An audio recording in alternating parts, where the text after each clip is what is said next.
ఇది ఆఫ్లో ఉంది.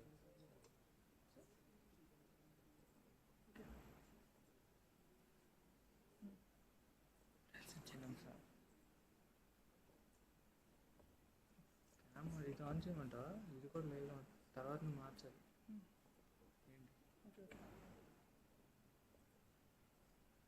ప్రెజెంటేషన్ పెట్టాలా? రెండు ఆన్ ఉంటాయి. తర్వాత ఆయన ప్రెజెంటేషన్ వైట్ బోర్డ్ తీసేసి తీసేయాలా? Whiteboard తీసేయాలా?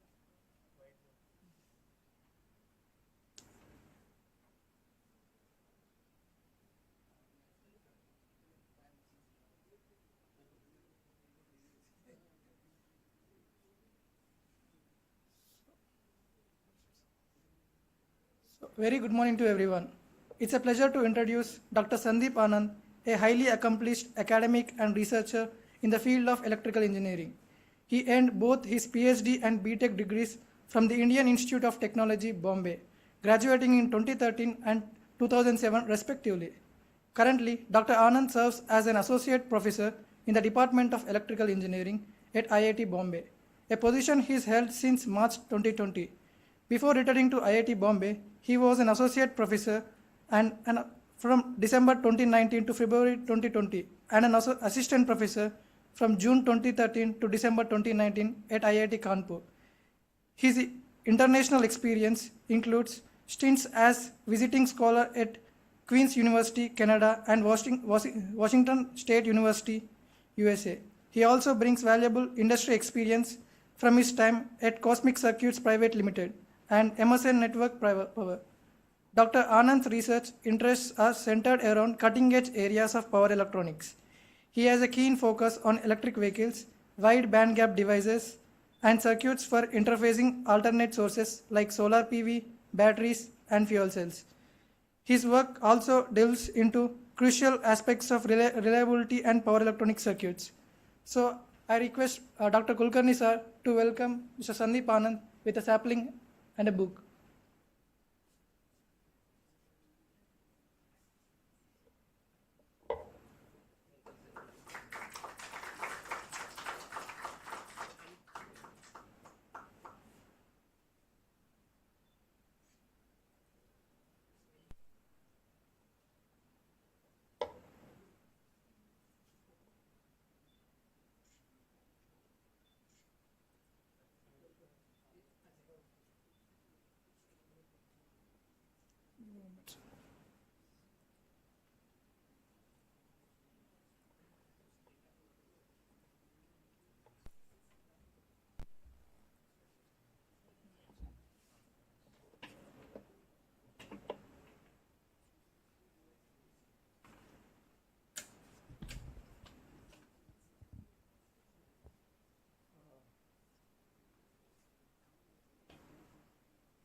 Okay. I hope I'm clearly audible. I have to still use it, right? Because otherwise वो recording में नहीं जाएगा, right? Otherwise it's a small room. Okay, so welcome everyone. Good morning. My name is Sandeep Anand. You can see the slides a little bit small here. So I'll zoom in if you require anything more. It's visible, yeah. There are, if you see below my name, there are 4 logos there, right? And I just want to quickly point out what are those 4 logos. So one is, of course, the first one is of IIT Bombay, institute where I work. The second one is the department, electrical engineering department. Third is something called as National Center for Photovoltaic Research and Education, which was established around 2010. It's supported by Ministry of New and Renewable Energy, MNRE, and it focuses on different aspects of solar photovoltaics. Yes, grid integration or power electronics is a part of it, but it has lot more things including solar panel manufacturing, cell research, reliability of solar panels and so on. The fourth logo is of class of 1973 EV Powertrain Lab, which is a lab which we have set up recently at IIT Bombay.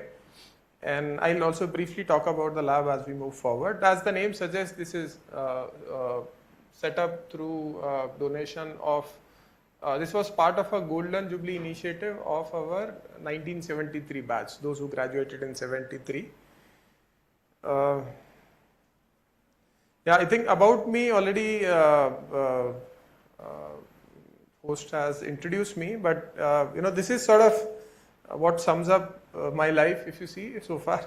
So earlier, 20 years back, I was probably in some similar photo at the back, and then in 20 years I've just moved from there and I've come to a little bit of center focus, right? So if you cannot see me, I don't know. Can now see me, right? So probably earlier I was here and now I'm here. Of course, I was not so happy when I was there at the back. Now I'm happy because these are final exams getting over, right? Yeah, so briefly, yes, I did both my education at IIT Bombay.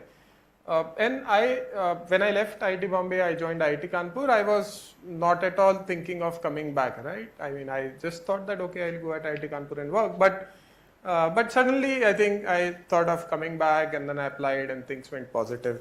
But overall, I think I've seen both the institutes very closely. Both institutes I really like, I really enjoy. I felt that there is a lot of connection which IIT Bombay builds with its students, and this is what I've felt. I'll give you, I'll show you this example here. So anyways, I think most of the colleges and universities in India are more like, on-campus kind of universities, right? So we have about 13,000 students total at IIT Bombay, out of which about 40% is undergrad, right? So majority, which is 60%, is postgraduates, which includes almost equal masters and PhD students, right? And most of them are residential. But faculty members and also a lot of project staff stays outside. So the overall number of people in campus who come for work is probably a little higher here. But this is the right side one is what I wanted to also point out.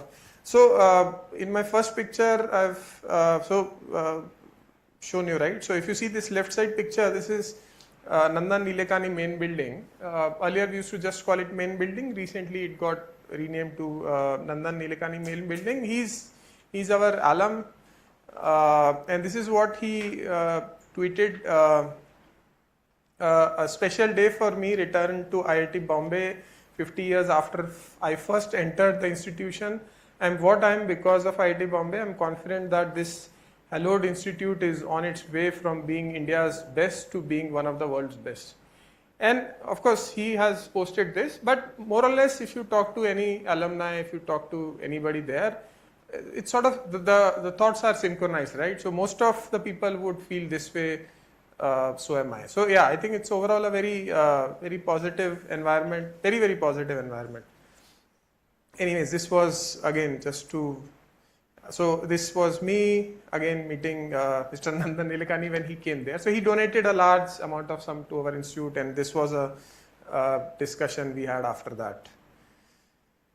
Okay, let's just a few minutes more. So I will not talk about department. Department we have like 65 plus faculty members, and electrical department at IIT Bombay includes devices, control systems, communications, VLSI, power, of course, right? But just if I focus on the power electronics and power systems part, so we have about 12 faculty members, roughly 6 to 7 people focusing on power systems, high voltage kind of applications, and another 6 to 7 focusing on power electronics, right? It's more or less equal split.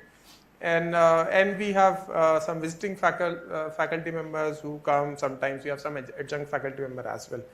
About 84, 85 PhD student. This value, of course, keeps on changing. And master's student batch of 30, 35. Yeah, I think all the equipments, all the labs, all the softwares are there. These are, some of the labs which are listed down. But if you see, for example, this power electronics lab, we don't have like one lab, we have 10, 15 labs which are all called as power electronics lab. So yeah, lot of infrastructure, lot of space, lot of resources which has been built up, I think, over years, and all of those gets used by almost every faculty member. So so we do like share equipment and very open and easy to work with culture. So I was talking about National Center for Photovoltaic Research and Education, right? So this was set up by MNRE in 2010 as a part of National Solar Mission, and this was the first phase went for 5 years, and then the second phase happened for the next 5 years, and now we are into the third phase, which is for the subsequent 5 years, right? Total funding, I think this is, I'm not sure if it includes third phase, so this is probably first and second phase, is close to 110 crore, and power electronics is one of them, but thin film group, silicon group, module reliability group, and energy storage group. These are the 5 major groups which are there. And recently we have set up this medium voltage power electronics facility. I think it's been now probably a year or so.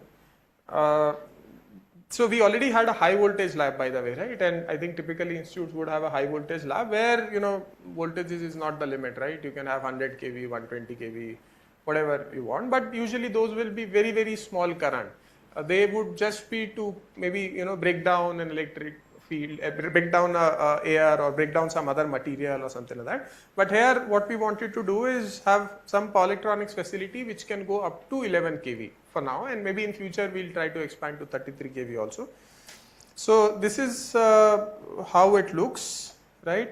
What happens is you have, let me just change the color of my pen. So the 400 volt line comes from here. It goes to the it goes to the circuit breaker, then it goes to the auto transformer, then it goes out. Outside we have a step up transformer which steps it up to 11,000 volts, and then it comes back here to the medium voltage circuit breaker, and this is the medium voltage circuit breaker, and from there it comes out, and then we put our device under test in that facility inside the cage, right? So that's so the idea here is everything gets controlled outside, and we can generate a variable voltage from 3 kV to 11 kV, right? We can set it up based on our requirement, and this is not a very high power. This goes up to 200 kVA, which is okay for us for now because we are sort of making a beginning here, but in future we can easily expand it if we want. We have probes which can measure up to 20 kV. We have DC sources which can go up to 10 kV, 6 kV also, and other things. So this is basically a facility where we can test direct power electronics at that level. So we have not just the source, but measuring instruments, DC supplies, all the infrastructure setup, and these are the main topics in which we are working on in this facility as of now. And I'll talk more about these topics as we move forward. So one is PV inverters, right? I'll talk about why there is a need for medium voltage power electronics when we talk about PV inverters. Then we are working on fast EV chargers, electrolyzer. So this was the first thing which we started. Fast EV charger is something which we are starting now. I'll talk more about that. Electrolyzers power supply, there is a clear-cut use case, but for now, because of our bandwidth constraints, we are restricting it. But maybe in future we would also work on that, as well as medium voltage motor drives, right? But as of now, it's number 1 and number 2, which is just starting. Okay, this was the other logo. This corresponded to the other logo which was there in the beginning. So this is class of 1973 EV powertrain lab. Yeah, this is established more than a year back, and the main idea behind setting up of this lab is that we of course have individual labs, right? Like in power electronics, we have a power electronics lab which is used by power electronics faculty. Then mechanical department, they have other mechanical facilities and lab. Chemical, they have their own labs and so on. But this was a place where we can bring together people from different departments, right? So this is not an sort of this. The focus here is that people should be able to come and use it, and this has really helped us. I'll tell you how.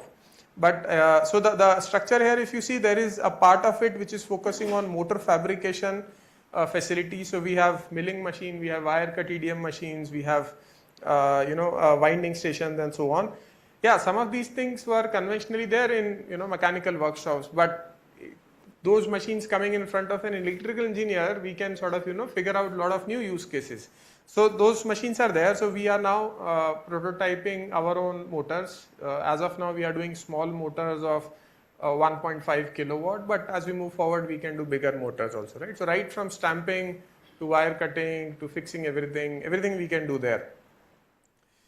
Then we have for power electronics, we have again a few setups which we have created. We have grid emulators and a lot of oscilloscopes and power supplies for us to do research related to motor control, research related to chargers and so on. And then we have a room here dedicated for battery characterization, right? Again, which is not of direct use to electrical engineer, but chemical engineer find it very useful, and that's the reason this lab sort of tries to bring people together. So if you see, as quite a bit of cells gets imported, or OEM rather buys it from another company, so this kind of facility helps them figure out what is the reliability of those cells, what is the life of those cells. They can do modeling, they can do characterization and so on. And then everything comes to middle where we have a dyno where we can just put everything together, do retrofitting, and test the motor plus motor controller, everything together. And then finally a place where we have a lift, so we can retrofit some vehicles there. We have been doing retrofitting earlier by tilting vehicles and those kind of things, but they were not very safe. So now we have a lift and we can properly do retrofitting, and then of course the trial. So this is a small space. Now it's very tight. It's about 1500 square feet. But because of this lab being there now, we have got a big project by ANRF, which is called as E-Rides. And so the idea is now we would expand the space. We will still try to create a common space because the project has electrical engineers, mechanical engineers and so on. So we'll still try to create a bigger common space. That is the idea. Yeah, this is how the lab looks like. As of this was an early photo when there was not much there, but now it's all very cramped and very tightly packed. So we'll probably try to expand. The objective of the lab, as far as IIT Bombay is concerned, was to promote EV research at IIT Bombay by enabling access to these facilities, right, which it has been doing. Not just internally, but even some of the industries come and use the facilities and so on. Promoting human resource training. So we started a new executive postgraduate diploma in e-mobility, which is like a combination of 6 courses. All courses are online, but they are live. And if a student completes those 6 courses, we award them with an IIT Bombay diploma, which is like an IIT Bombay degree sort of thing.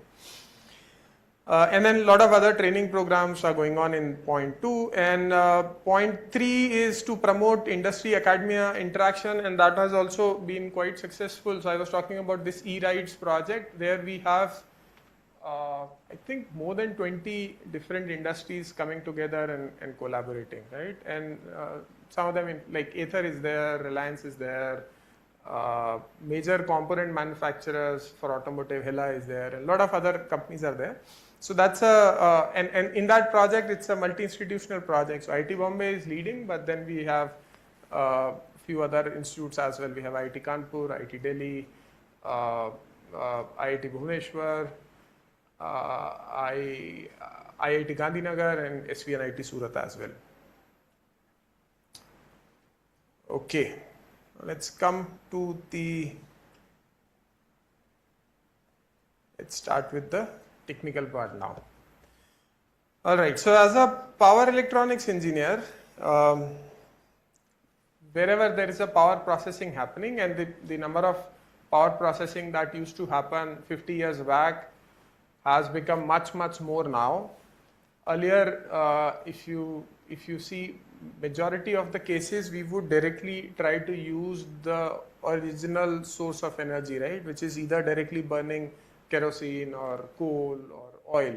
And now slowly what is happening is most of the things some of the things are still being used, but they first convert to electricity, and then it becomes easier to transfer. It becomes like a uniform energy. It's not that if your engine runs with petrol, it cannot run with diesel. No. So once you convert to electricity, then you can feed to any resources. So therefore, generally, I think globally the trend is that more and more energies now first gets converted to electricity and then gets used, right? So the power processing in general, electrical power processing has increased over the time. And as a power electronics engineer, one would want to have a very efficient, compact, reliable, and also cost-effective converters, right? If we leave the cost part a little bit aside for now, but certainly efficiency, reliability, and compactness, right? So this is the ideal switch, right, which I've drawn, and you must have seen it in any power electronics textbook as well, right? What do we mean by ideal switch is, there are no losses, switching loss, conduction loss, it switches instantaneously and so on, but reality switches are not ideal, right? So they would have a on-state resistance. What is the on-state resistance? Means if the switch is closed and if the current flows through the switch, then there is an I square R loss, right? So that R is the on-state resistance. One would want that to be either 0 or very low value, right, for your power converter to be very efficient.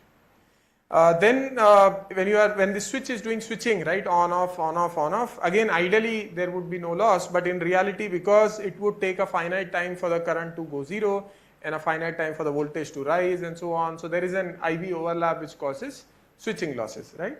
So again, we would like if there is low switching losses, right? That way we can have an efficient converter, and not just that, if you have lower switching losses, then you can switch more number of times per second, and what it means is you can increase the efficiency. We can increase the switching frequency, and higher switching frequency leads to smaller size, because the size of the transformer comes down, the size of the capacitor comes down, right? So again, switching loss plays roles in both efficiency as well as compactness. Easy to cool and evacuate heat, right? So this is again a point which I have learned, working more with mechanical engineers, and so if you see the size of the converter, right, we very sort of say that if we increase the frequency, size becomes small, but reality that doesn't happen that way, because if you make the frequency double, the induct transformer becomes smaller, but the losses become double, so you have to have a bigger heat sink, right? So if you have a device which has lower losses plus which has easier to evacuate heat, right, doesn't require a big heat sink, then that can give you a much compact system also. And reliability, right? So robust to unusual situations. If there's a short circuit which happens, it should be able to easily detect and protect it. Over a period of time, it should not degrade. So reliability part, I have a few slides toward the end. If time allows, we'll have a look at it.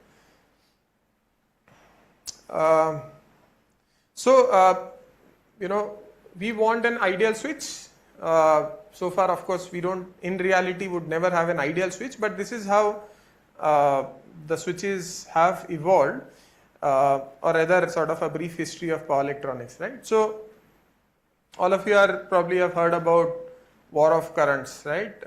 Between Tesla and Edison, yes. This was close to 1890s and so on, right? So they fought, quote unquote, or rather they competed for which electrical system is better, right?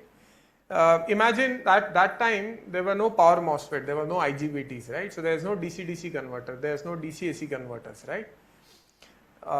After that, from 1900s, you had this mercury arc wall, and because of that, people figured out that you can do AC to DC and DC to AC, and therefore people started building high voltage DC transmission, right, using mercury arc walls. So I think the first HVDC was probably in Canada, but nevertheless, so that is something which we started in 1900s, and if you see in 50 years, it appears that more or less in power electronics there was not much happening, but in 1957 or around that point you got thyristors, and that's when really things started changing. Thyristor replaced these big huge mercury arc walls which were made up of glass tubes, right, very easy to break and so on, difficult to transport, so you can have a small thyristor, you can just easily transport, install somewhere. But still thyristor also, the functionality was similar, right? So it could do AC to DC and DC to AC, but that also it could not do in a completely controlled fashion, right? Because you can only turn on a thyristor, you cannot turn off a thyristor. So therefore there was not sort of complete flexibility. You don't have the switch, ideal switch which we saw in the previous slide. So if you see this region, right, this is the region between 70s and 80s, and of course after 80s is when we had a completely controllable power switch which can be turned on, which can be turned off by applying a gate voltage or a gate current, right? And so yes, people came up with GTOs, power MOSFETs and so on, and this was when you can now theoretically build a DC to DC converter, right?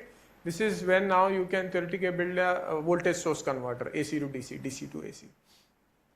And this subsequently IGBT was invented, and IGBT became very popular. I have a few slides comparing IGBT with MOSFETs. I'll talk more about that as well. And then I think from 2000s, these wide band gap devices, silicon carbide, GaN, have started picking up, right? And we are moving closer and closer to that ideal switch, right? Because these wide band gap devices have better properties in terms of the conventional silicon one. Okay, let's first see what is MOSFET, what is IGBT, what is the difference, where does this, why are we talking about wide band gap devices, how does it really help us, right? So if you see the structure of a MOSFET, right, if you see the structure of a MOSFET, this is how it would, a vertical MOSFET would look like, right? So it's drain, source, and this is where the gate is, alright. When you apply a positive voltage at the gate, the electrons would get sort of generated here, and which would create a channel, right? This MOSFET is called as N-channel MOSFET because electrons create the channel, right? If holes create the channel, we'll call it a P MOSFET. And this is a vertical structure, so if the current enters from the drain, right, the current goes through the depletion region, which is a big region, you can imagine it, and then goes through this small channel, and then goes through this N and then comes out on the source, right? So this is how a MOSFET would work in the on state, right? If the gate is positive, there is a channel and the current can flow in this way. Of course, current can flow in reverse way also, right? You see the structure, it's all N, N, N, right? Even in the P channel you have electrons. So electrons can go from bottom to top, they can also go from top to bottom, and therefore a MOSFET, when it is on, it can conduct in both directions, right? And there is a body diode as well. So if you see, there is a body diode here anyways. But let's focus on the case when this MOSFET is off, right? That means you have removed the gate signal, and now there are no electrons here, right?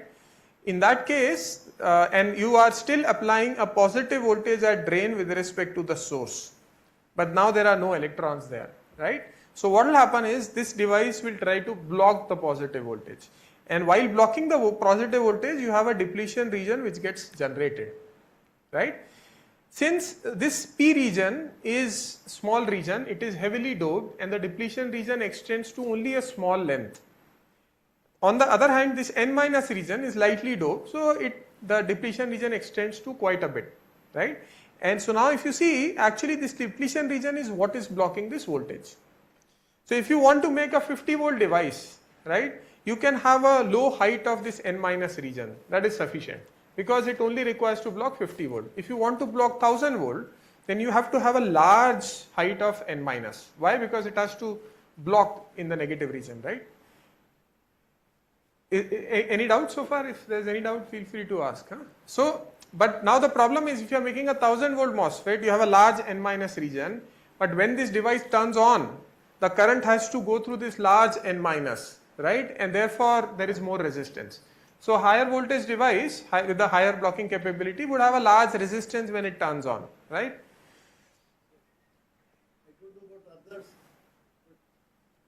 but I did not follow why the gate will generate electrons. No, gate won't generate electrons. So gate, we would apply a positive voltage here, and the electrons which are, little bit electrons here, maybe very dispersed, they would all come and sort of try to go to that positive voltage. So they would gather there. They would not be generated, they would gather in a very small area, and in that small region the density of the electron becomes quite large.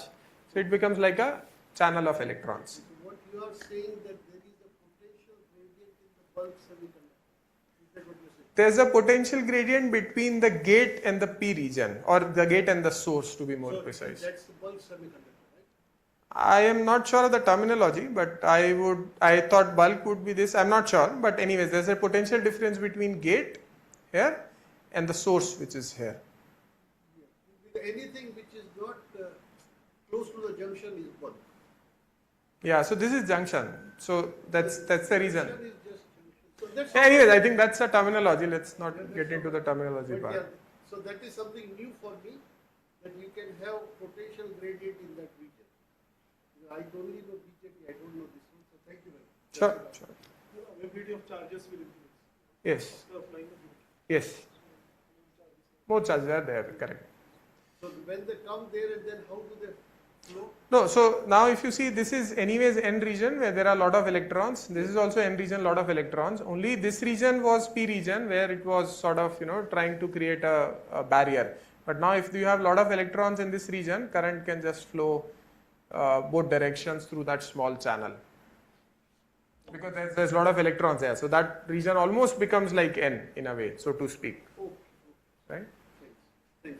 Sure.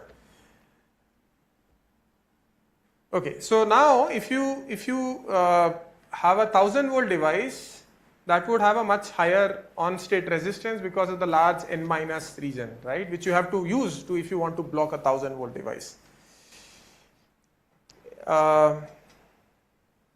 Okay, so I'll come back, I'll use that point just little bit later, but this characteristics I think you may be familiar with. Let me just quickly show you what it means. This is basically the drain current, right, or the channel current, and this is the applied drain to source voltage, and these are the different characteristics. Don't look at the saturation region, only look at the ohmic region. So these are basically straight lines which represents a resistance, and that's why we say that when the device is on, MOSFET is on, it represents a resistance, right? Now let's look at IGBT, right? And let's try to understand what is the difference here. Okay, so now this is an IGBT. As I told you, if you have to block a large voltage, you have to have a large N minus region. If you see the previous figure and this figure, the major change you would see is addition of this P region below the N minus region, right? Everything else is more or less the same. So same phenomena. You apply, now names have changed. So instead of source, we are calling it emitter, but that's okay. We can still call it source. We can still call it drain, right? Just for simplicity. So what has predominantly changed other than the names is that we have added a P region in the bottom.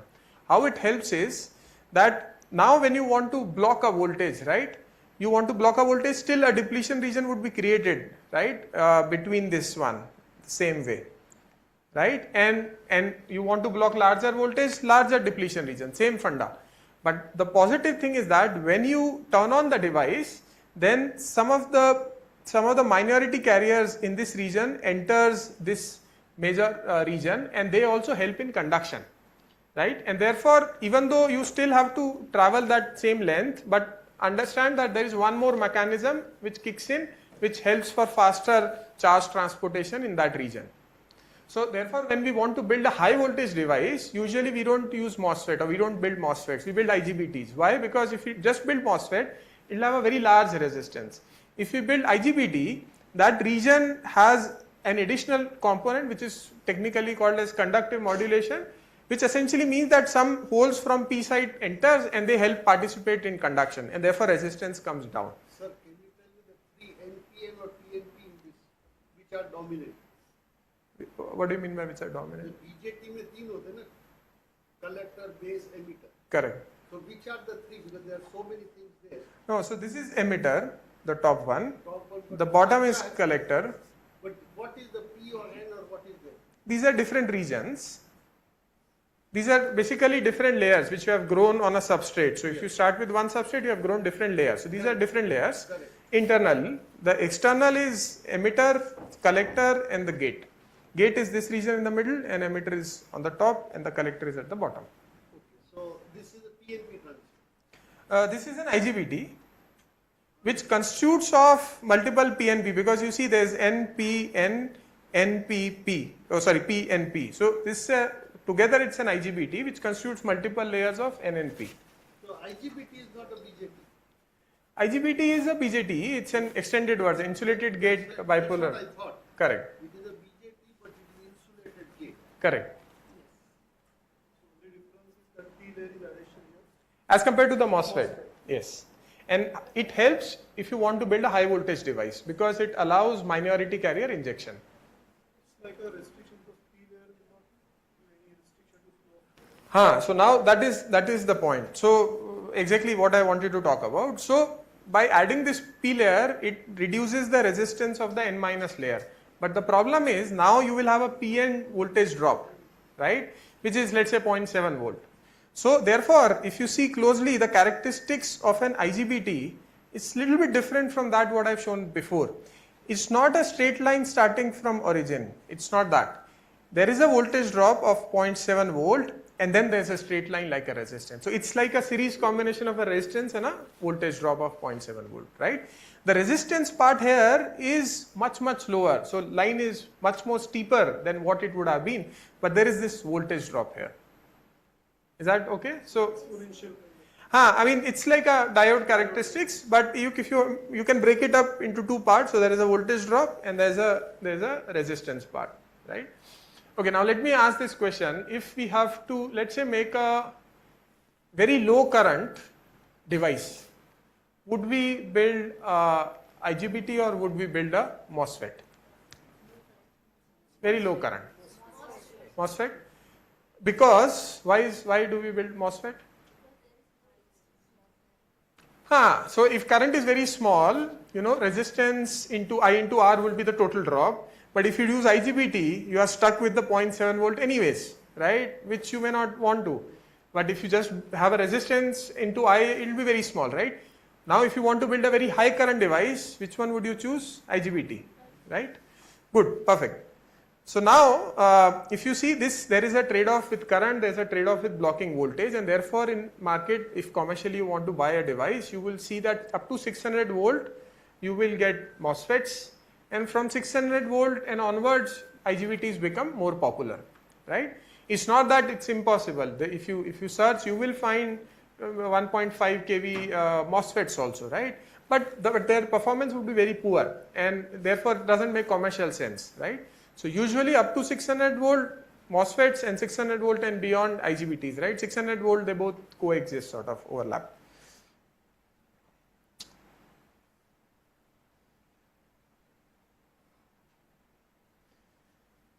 Okay, and if you have understood this, now there's just a little bit of more of effort and we will all sort of understand what is the role of silicon carbide and how it is changing this whole equation, right? Silicon carbide material has higher breakdown field, right? So you have to apply more voltage to create a breakdown of that. It can sustain up to 3 megavolt per centimeter, right? So you apply 3 megavolt per centimeter. If it's a pure silicon carbide device with no impurity, it can sustain. Silicon only used to sustain 1/10 of it, 0.3 megawatt per centimeter.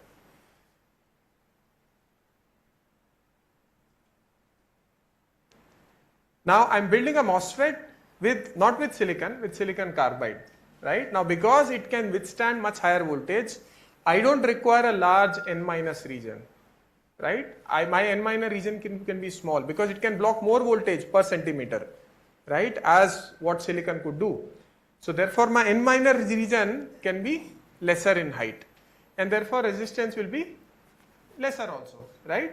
So if I want to build the same device with silicon carbide, same MOSFET, it will have a lower resistance, right? And that means that silicon carbide MOSFET, that trade-off between IGBT and MOSFET, silicon was happening at 600 volt. In silicon carbide, that trade-off happens at much higher voltage now. Trade-off is still there, right? Still, if you want to build ultra high voltages, you would still want to do IGBTs, not MOSFET. But the trade-off has shifted.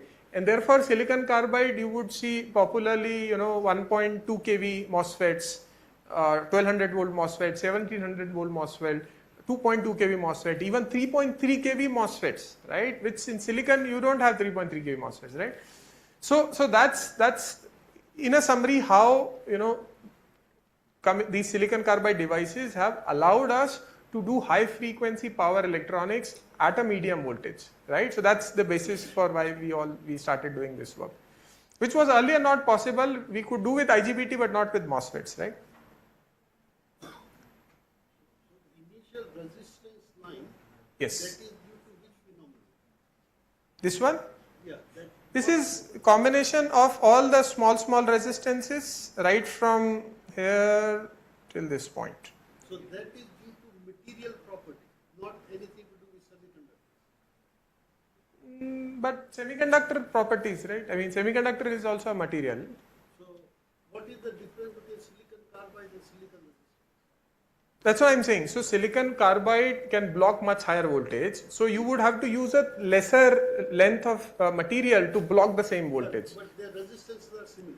No, conductivity is also better. So it has a higher electron velocity. I'll show that in the next slide. So it has better both ways. It's better both ways. Okay. What is the disadvantage? Is there any? Yeah. That's also there. Any more questions on what we discussed? Okay. Symbol is different. People draw it in a little different way, but that's okay. I don't mind it. I mean, I don't really look at symbols very seriously, but symbol is different. So silicon MOSFET is same, but GaN HEMT is little different silicon. But silicon MOSFET or silicon carbide MOSFET is same symbol, yeah. But GaN HEMT is a different symbol. But anyways, we are not talking about GaN today, we are only talking about silicon carbide, right? Okay, so now the question is, what about material properties, right? So we saw that it has higher electric field and we saw the advantage of that, right? So only focus on silicon, yellow, and silicon carbide is blue, right? Forget about the GaN. So you can see that the electric field is much higher, right? In one case it's about 0.3, other case we saw it's around 3, right? In addition, there is high thermal conductivity, right?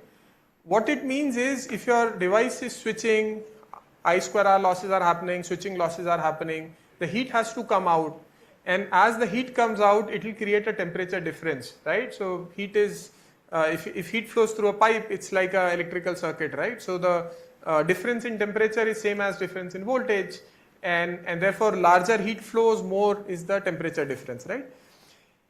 So what ideally we would want, if I want a current to flow through a rod, it should have very high electrical conductivity. Similarly, if I want heat to easily flow through a rod, I want a very high thermal conductivity. And if you see, silicon carbide has much better thermal conductivity than silicon. So it again helps, right? It helps us in easy evacuation of heat. The third thing is the electron velocity, right? So if you see the electron velocity, that means this is the velocity or this is the speed at which electrons can move in that material, which somehow relates to its resistance, right? That also, if you see, the blue one is much more than that of the yellow one. So yeah, so silicon carbide overall, and that's the reason a lot of people think that this is a very promising technology, because it's overall better in terms of these materials. So this one we have already sort of seen. So higher breakdown voltage. So these are the green ones are the material property, orange ones are the phenomena or the effect, and finally the benefits, right? Not going table, but roughly now as you understand, we can, as you could see, they have lower resistance, right? So lower loss, requires lesser heat sink. Further requires lesser heat sink because they have better thermal conductivity also. Plus, because their size is small, they have smaller capacitances, parasitic capacitances, and therefore they can switch much faster, right? So higher frequency operation is also possible, or lesser switching losses. So this is, in nutshell, how a silicon carbide device compares with the silicon MOSFET.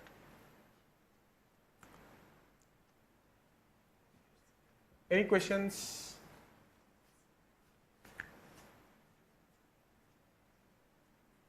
Okay. Now this is a question a lot of people ask me, and therefore I just kept a slide there. We'll not go into too much of detail, which is silicon carbide versus GaN, right? So it's a picture I've taken it from internet and shows the region where GaN is more popular, where silicon carbide is more popular, right? So silicon carbide and GaN, if you only look at those two things, then silicon carbide is generally better for higher power applications, y-axis is power, and GaN is more suitable for lower power applications, even if you have to switch really faster. Why is that the case? That's more of a device sort of related question, but what I understand by talking to some of my friends who are in this area is that GaN, we saw the vertical structure of MOSFET, right? In GaN, as of now, it's not possible to create the vertical structure. So it's still a lateral device, and lateral device you cannot create for a very high voltages. So that's sort of, and then now why you will ask me why you cannot do that, that I don't have that answer now, but you can look at it. So it's more of a device physics related problem, people who are developing those devices, but as a power electronics engineer, what we understand is GaN is not available for very high voltages, but yes, silicon carbide is there. So whenever we talk about medium voltage power electronics, silicon carbide is what come to your mind. These are some of the companies who make silicon carbide products, right? ST Microelectronics, Wolfspeed, Rome, onsemi, Microchip, Infineon, Mitsubishi, and Semicron, which has recently been acquired by Danfoss. So it's now Semicron Danfoss, right? Power devices are available both as discrete units as well as module, right? Discrete will have only one MOSFET, that's it. A module will have, let's say, a combination of 4 MOSFETs if it's a full bridge, or 2 MOSFETs if it's a half bridge, or 6 MOSFETs if it's a 3-phase voltage source converter. If you look at the discrete devices, the table shows which company is making those devices up to what voltage level. So if you see, for example, ST has portfolio starting from 600 volt going up to 1.7 kV. If you see Infineon, they have discrete devices which goes up to 3.3 kV. And this information I've just picked up from their online, whatever is the available resources. So it's a commonly known thing. Microchip goes from 600 volt to 3.3 kV. Currently we are working with microchip 3.3 kV devices in our lab. Now these are discrete devices, right? If you want to buy modules, which are the pack form factor, then they are very easily available up to 3.3 kV, and a lot of those companies make the modules of 3.3 kV, right? So silicon carbide MOSFET modules are usually available up to 3.3 kV. Now the question is that you see, why are we using discrete and not module, right? I told you modules are generally available, right? Easier to find. Discretes are a little difficult to find. We don't have much choice. Still, we are, trying to work with discrete devices there. Can anyone suggest why is that? Of course, there is always any decision you take, there are advantages, there are disadvantages. So there would be disadvantages. So let's not talk about that. But what do you think could be the advantage in using a discrete device and not a module? Fails only one device. Yes, if it fails, only one device fails, that's valid. Any more reasons? Customization of design, yes. If you're working with some new topologies or you want to change something, certainly, yes. Anything else? Heat and combination. So combination, yes, we can try new different topologies and all those things. Heat wise, I'm not very sure because module would also have a packaging structure and heat evacuation system. I don't recall exact value, so it's a little difficult to comment.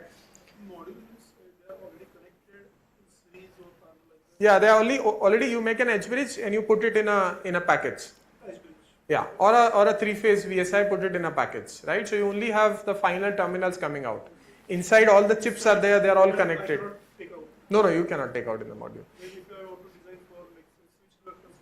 But there are modules available for that, so you can do that. But yeah, so roughly I think the advantage is, yes. So popular topologies module are available. But the advantage is you can like play around, right? You can do anything. The second advantage is when we talk about silicon carbide devices, they can switch fast, right? Relative to silicon devices, because they have smaller parasitic capacitance, they can do switching very, very fast.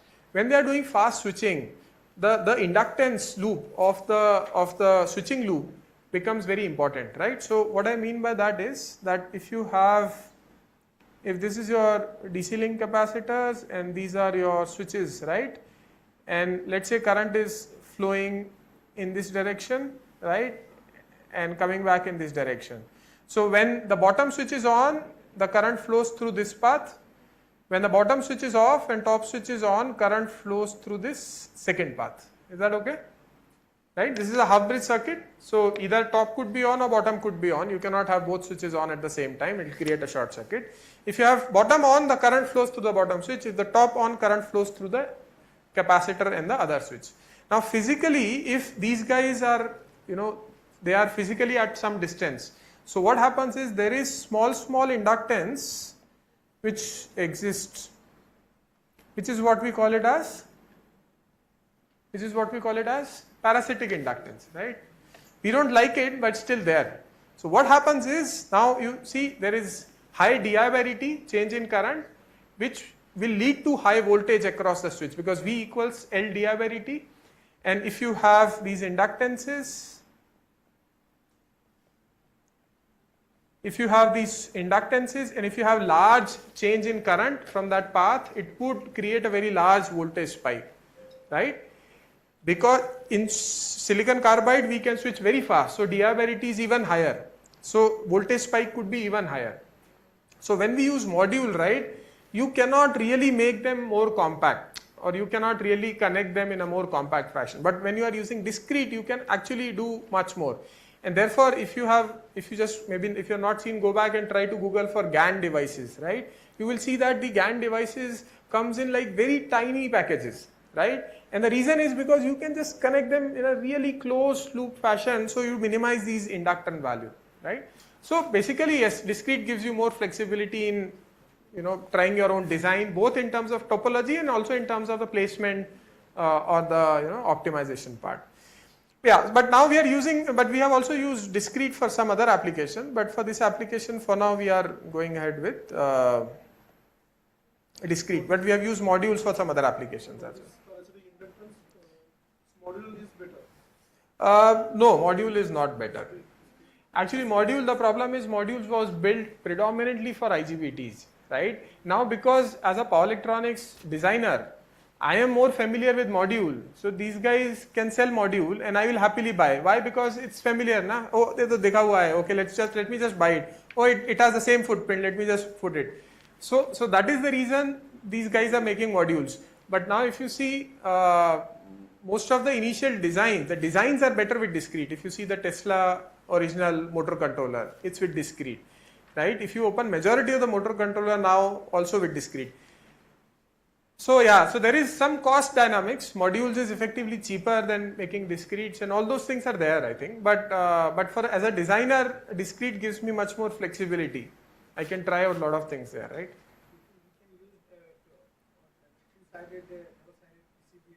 Correct. Naturally cancels the EMI. Correct. Precisely. You can place the devices like top and bottom, cancel the, minimize the inductance loop and so on. Okay. Let me skip this one and let's just see what are the different applications when we talk about medium voltages, right? So most of the consumer electronics, right, mobile phones, laptops, even household, washing machines and dryers and so on, they're usually uses a device of 600 volt, 700 volt. They don't go at very high voltages because in house you usually have single phase. Plus just to make it safer, it's easier to build with lower voltages. Electric vehicles, on the other hand, if you see now, most of the popular cars, MG, Tata, right, they have a battery bus voltage of 500 volt, but that is increasing now, right? So there, as of now, people use, let's say 600 volt, 700 volt, 750 volt devices, but the trend is the voltage going up. Will it go to 3.3 kV on the vehicle? Maybe no, right? So it's going up, but it will not go to the medium voltage level inside the vehicle probably, right? The third application, industrial motor drives, yes. So 3.3 kV industrial motor drives are possible. They are already there. If you see traction, railways, right, they already have 3.3 kV voltages there, and there's a motor drive, and there are a lot of other auxiliary converters. Renewable integration, right? So, and that's, I think, the topic here is also integration of renewables and EV charging infrastructure into the grid. So, renewable, there is a lot of scope for higher voltages, right? As of now, if you buy a solar inverter, it gives you output of 230 volt or 400 volt, depending on it's a single phase or three phase. But there is a lot of scope if you can buy an inverter which gives you an output of 11,000 volt, right? I'll talk about that. So is the EV charging. So both these applications I'll elaborate a little bit as I move forward. But so for now, that's the reason we are focusing on these two. Let me skip some of these, and then maybe if required we will come back and I'll show you these things. Let me talk about a basic structure here. Okay, so far any questions? Okay.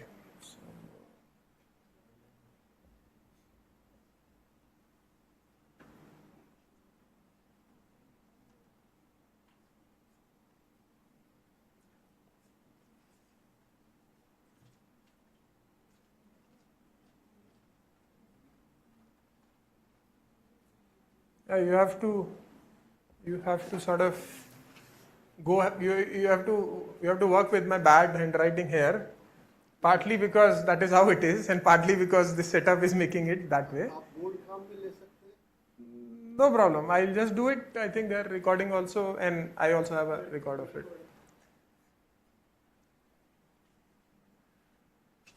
All right. So this is how a typical solar farm would look like. Right?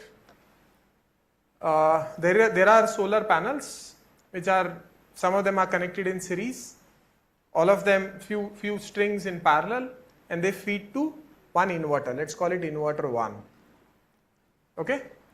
Similarly, there are other set of solar panels connected in series and parallel feeding to inverter 2, which is below inverter 1. Inverter 1 produces 400 volt. Inverter 2 also produces 400 volt, right? Few of the inverters will connect together and their voltages will be stepped up from 400 volt to 11 kV, right?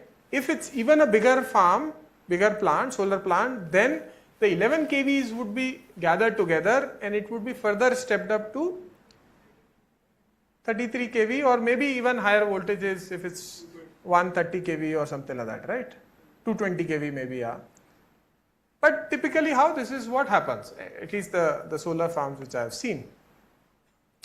Now in this case, there are two problems. One problem is that you have this chain of transformers, right? And every time power flows through each of the transformer, there are losses happening, right? So each step has a efficiency. Secondly, in night, when there is no solar panel, there is no solar power, right? All these transformers keeps on drawing the no load current or the no load losses. So the transformer loss happens in night also, not just in the day, right? One can theoretically, there is a circuit breaker here. There are a lot of circuit breakers in this scheme which I have not drawn. Theoretically, you can open those circuit breakers, right? And then you can de-energize those transformers at least for night if you don't want to use them. But you don't do it because circuit breakers also have a very limited lifespan. People don't want to switch them every night, right? In fact, people, from my experience, a typical substation manager or a substation caretaker would be really, worried if the circuit breaker gets switched multiple times because their life is limited. They are expensive components, right? Sorry? Yeah, so switching, whenever you do, their life reduces. Therefore, people don't want to switch unless there is a maintenance or you have to have a shutdown of further downstream or something. So summary is that these transformers have no load losses throughout the day, throughout night. The second problem is that these transformers, if you have seen that event that happened in London, near London, which got a lot of electricity out from London, including London's, one of the airport also got blackout, right? The problem was that one of the transformers was under maintenance and the other one sort of blew up, and this is what has happened. So if you have followed some of those things, you would realize that for them to get a new transformer of the same design is not instantaneous because it's sort of a custom design for everyone. It takes a lot of time to get a new transformer. It's very expensive. It's built using copper or maybe aluminum, but copper, aluminum plus iron, right? And as such, metals are becoming more and more expensive, right? And which would happen. I mean, it would become expensive because these are mined and these are processed. As the demand is shooting up, everybody wants copper, EV also wants copper. So demand is shooting up, so prices are going up. So transformer prices are also going up, right? So here the problem is, imagine 10 years, 15 years down the line, more cost of those transformers plus these no load losses, right? Circuit breaker might be less than transformer. Maybe, yeah, maybe. I'm not very sure, but maybe. No, that we cannot. I can vouch you for that because I've tried that with one of the companies which I would not name. But we were doing a project and then we tried to convince that look, this is you can do. But they won't. So not just the cost, I think it's also based on a lot of things operate based on experiences, right? And very difficult to make people accept something new that easily. But I think overall, and that would also solve it partially. You still have to install the transformers till the cost goes in, right? Okay. Let me talk about another problem, which is when we integrate EV into the grid, right? And first let me draw it, then I'll explain it to you. So this is the grid.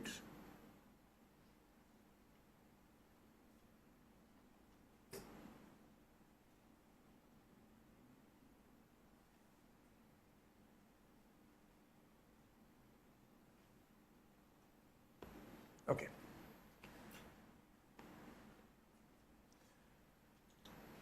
So if you want to install a fast charging station, right? You want to install a fast charging station, typically utilities will give you incomer of 11 kV or higher depending on your power requirement, but not below 11 kV, right? So what you would do, you would take that 11 kV, right? You would install a transformer, right? You would install circuit breakers, then you would take that voltage and supply it to charger, which is a power electronic equipment which converts this 400 volt AC into DC voltage depending on how much voltage your car requires, right? So if you are charging a Nexon, let's say it will convert it into 500 volt or close to 500 volt and so on. And that's how a typical fast charging station would be set up, right? There could be one common transformer and then multiple of these chargers, or if it's a very big system, there could be 2 transformers also, right? Now the question here is that in this case, yes, transformer again is a cost, right? It's not only transformer, right? So if you want to install transformer, you have to create a space, you have to maintain a distance from all other equipment, right? You have to put stones to make the flooring. Probably you have to have a protective cage also. So I was talking to some of these charge point operators, right? The people who install and operate these fast charging stations. So they say the cost of this upstream infrastructure, as they call it, is almost same as the cost of the charger, right? So the transformer and everything together cost them the same as the charger, right? Secondly, if you go in any big city, right, Delhi, Bangalore, I mean, you don't have place, Mumbai including, all bigger cities, right? The place is at a premium, right? The land is at a premium. So if you want a big piece of land of your charging station to be occupied by this transformer and other things, you are again losing a lot of money there, right? And therefore, this is sort of the second problem in the conventional way of doing things where we are using a transformer. Efficiency is okay, small problem here, but size and the cost is a major issue, right? And this is how, if we move towards power electronics at higher voltage level, this is how some of the problems can be addressed, not all, some of the problems can be addressed. So imagine you have a solar panel, string of solar panels, right, connected in series and then strings connected in parallel, and they are feeding a power electronic converter which directly gives you an output of 11 kV. So it can be directly connected to the medium voltage grid. I mean, I am a power electronics engineer, so I call 11 kV medium voltage. I know colleagues in power system may not like that, but for me 11 kV is medium voltage. I get really afraid when I get close to it. So therefore I have written medium voltage, but what I mean is, let's say 11 kV for now. Similarly, you have 11 kV access, you directly have a power electronic converter, and which gives you 500 volt output with which you can charge the vehicle, right? And same way, integration of storage also can happen, right? Because batteries would be 500, 600 volt, and it directly connects to 11 kV using a power electronic converter. So this is the basic, sort of thought process or basic idea why, one should move towards doing more medium voltage power electronics. And now because we have tools to do so, because we have silicon carbide device which can switch faster, which can block higher voltage, so we can, it becomes a reality. Any question? I have one curiosity. Please. Just to tell you that we mastered the EV technology regarding this charging stations, and we were talking about power electronics at 11 kV. Now, there are few transmission lines which are DC high voltage lines. There is one big one in Maharashtra. This is in having a background of a special, let us say we lay a special of DC line, 11 kV or whatever talking about. Instead of having that AC and step down transformer, you have from that special grid, that grid will require only one or two lines. Transmit and what advantage I will and maybe the current towers can take a load of one wire extra. And you have, it's a big challenge for EV charging stations to extract power from the grid because the grid is already over. So what is your view on this suggestion? Any level. To have an extra DC distribution network. Distribution network only dedicated to EV charging, whereby you step it down from DC to DC and there is no transfer. Another advantage of because there is no frequency, so getting power from any source, you don't need to match the frequency as is needed in the power plants. So there are times these failures are there because of mismatch of frequency. In even international powers, if you extract, and the frequencies question is not there, you extract 30 seconds. What are your views? Okay, so I think what he's saying is, why can't you have a DC distribution system which is exclusively for all the EV charging stations, right? So what are your views? Go ahead. They are not existing, but can we do it? Can we not do it? What are the pros? What are the cons? Even at Nagpur Metro, you will find ESL charging stations. Taken from AC. There is no DC. So what are, anyone wants to say? DC transmission is costly. All DC transmission is costly. And distance, if we have losses, definitely we will have.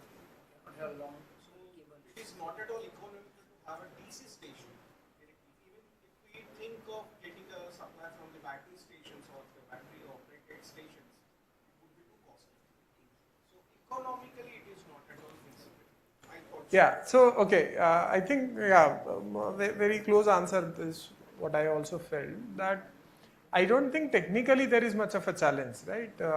Technically, yes, DC, as there are, lot of literature available. In general, also DC distribution system may be more efficient, and but the problem is cost, because AC distribution system is already set up with huge investment over a huge period of time.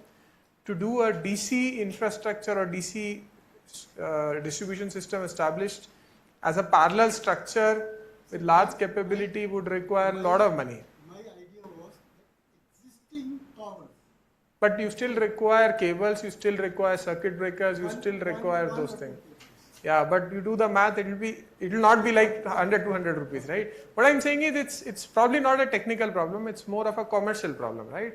Most of the discoms, I don't know, but I think they operate at a tight budgets and so on, right?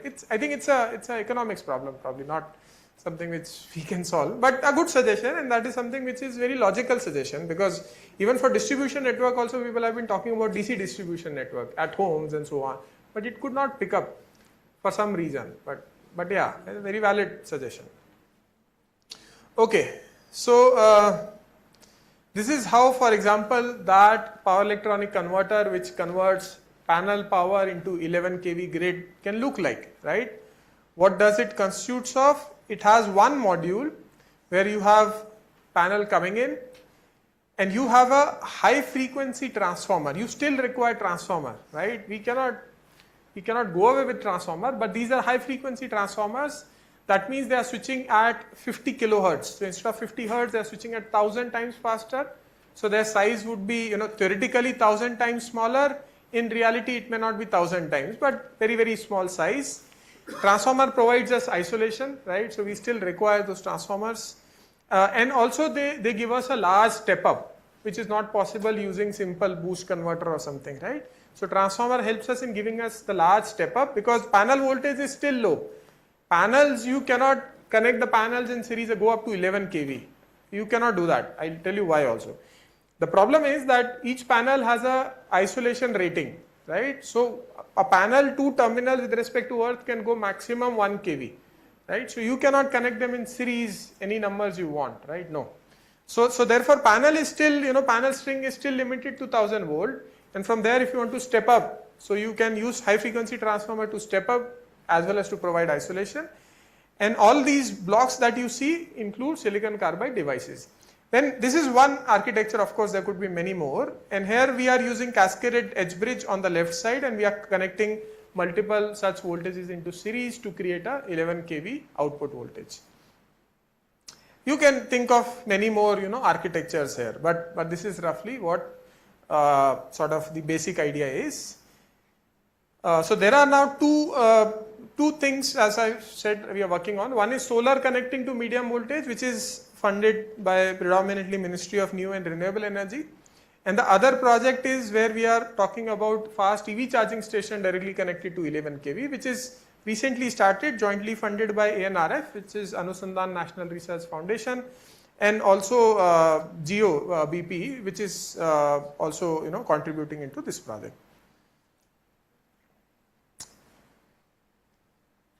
Okay, so let me skip this part. I can give you these slides, so if you want to have a look at it, but let me skip that part. When we want to do this medium voltage power electronics development, right, what are the research problems there? What are the challenges there? Of course, infrastructure is one challenge, right? You need to have the facility to do those testings and operation. But broadly, these are the four, major challenges. First one, let's start with this one, which is the topology, right? You have to figure out a circuit topology. And this is something where I think already, a lot of people in general in India and outside also have been working on, right? Multi-level circuit topologies, DC-DC circuit topologies, integration of multi-level with DC-DC and a lot of those things, right? So that's like forms one part of research which eventually contributes to this bigger vision. The second one is now when you want to use these silicon carbide devices, however nice they are difficult to handle, right? Difficult to work with. We saw one example. If there's more loop inductance, they create problem. They create a lot of other problems also. I can talk about those as well. So designing an effective gate driver circuit for those silicon carbide devices which are operating at a very high voltage, that is the second research problem, right? Or rather the group of problems. The third is the high frequency medium voltage transformer design, right? That is another challenge because conventional transformers would have a sinusoidal voltage. They don't have a large dV by dt across the insulation, right? But the power electronics transformers have square wave voltages and the voltage across the insulation changes very fast. So they have a very large dV by dt which can create a breakdown of the insulation over a period of time. And therefore designing a high frequency transformer at medium voltage is also one of the important challenge. I have never thought of that, I've never been exposed, but if you put a square wave, what comes out? Does it come square wave or several harmonics? Of a transformer? Transformer. Okay, so that's a good question which I do ask when I take interviews. So I didn't want you to disclose it, but since you are, yeah. So if it's an ideal transformer, right, E Faraday's law is equals to N d phi by dt, right? So if you feed voltage as E, you will get a flux. So if it's a square wave voltage, the flux would be integration of it, which is a triangle. Yes. And on the secondary side, again, if you do the reverse, the triangle would lead you to a square wave voltage, right? So ideally, square wave in, square wave out. Practically, square wave may saturate the transformer, right? And in that case, it would start drawing larger input current, which are harmonics current, which would create drop because of the cables and line impedances, which would change the shape of the output voltage, right? So in reality, it would not be perfect square, yeah, but somewhere in between. But you would, if it's saturating, if not saturating, then it would be square. Okay, coming back. So this was transformer design. The fourth problem which we see here, and when I say these problems in our labs, so this is a collaborative effort. 5-6 faculty members together are working on it, not just me. And we have, our students working on it. So different people are working on different aspects. So people working on transformer design, people working on gate driver and so on. The fourth aspect is the control aspect, right? Now you have multiple, if it's a cascade edge bridge, you have multiple such inverters connected in series, right? And on the DC side, you have multiple panels. Some panel may be giving more power, some may be giving less power, but they're all connected in series on the AC side.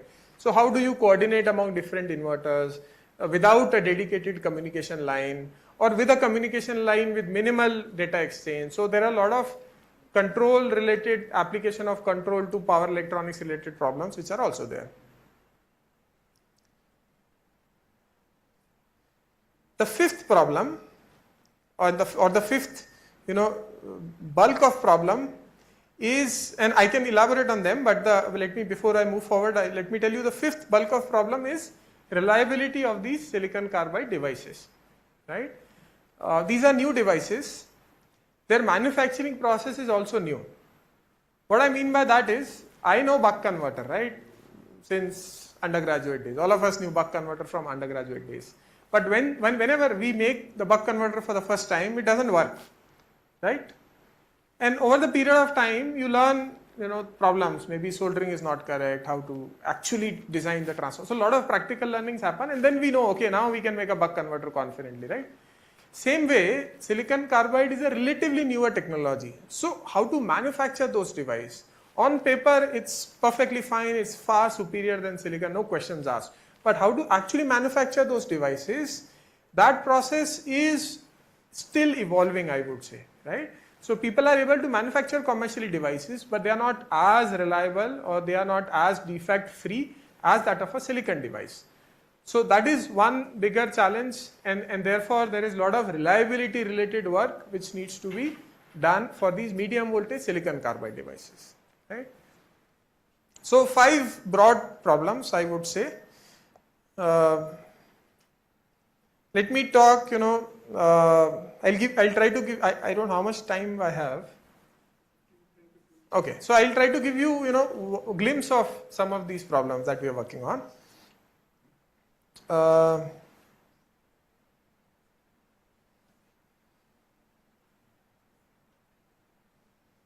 Okay. Okay, before I sort of begin, just to sort of understand, have you heard of a term called Miller turn-on? Have you heard this term called Miller turn-on? Okay. If this is the node, right, and your top switch is off, right, and bottom switch is also off, that means you are in the dead band region, right, where both switches are off. Now you turn on the top switch, right, you are turning on the top switch. So this node, let me call it alpha potential when both devices were off was something. Let's say if the current was going out, the bottom diode was freewheeling, right? So when both devices were off, potential of alpha was 0. Now when the top device is turning on, the potential of alpha will go from 0 to VDC, right? And this happens faster in silicon carbide than in silicon. So what it means is we can call it dV by dt, and this is what the phrase dV by dt means, that the voltage at the node is changing dV very fast, so dV by dt, right? If your dV by dt is large, it induces a current in this channel. This is a capacitor, right? These are parasitic capacitance of the device. So the current induced is equals to C dV by dt. So a large dV by dt can lead to large current. This large current can charge the bottom gate and can accidentally turn on the bottom device. So you are turning on the top device, bottom device automatically turns on, and this is called as Miller turn on, and creates a short circuit, and your both devices blows away, right? So this is one common challenge which is there, and there you would find a lot of literature, a lot of solutions people have proposed and so on this problem. Yeah, these are like parasitic capacitance getting charged, and then that voltage can turn on the gate. Why it's happening here? It's not that this is a new problem, like it used to happen in silicon also, but silicon, two things. Now one is that it would have larger capacitance values of the gate to source, so therefore it required more current to increase its voltage. Secondly, the dV by dt was not as high as now, so therefore it was there in silicon also. It's not that it's completely new, but it was not as prominent as it becomes in silicon carbide case.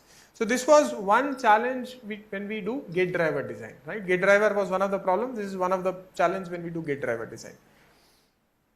Let me pick one challenge on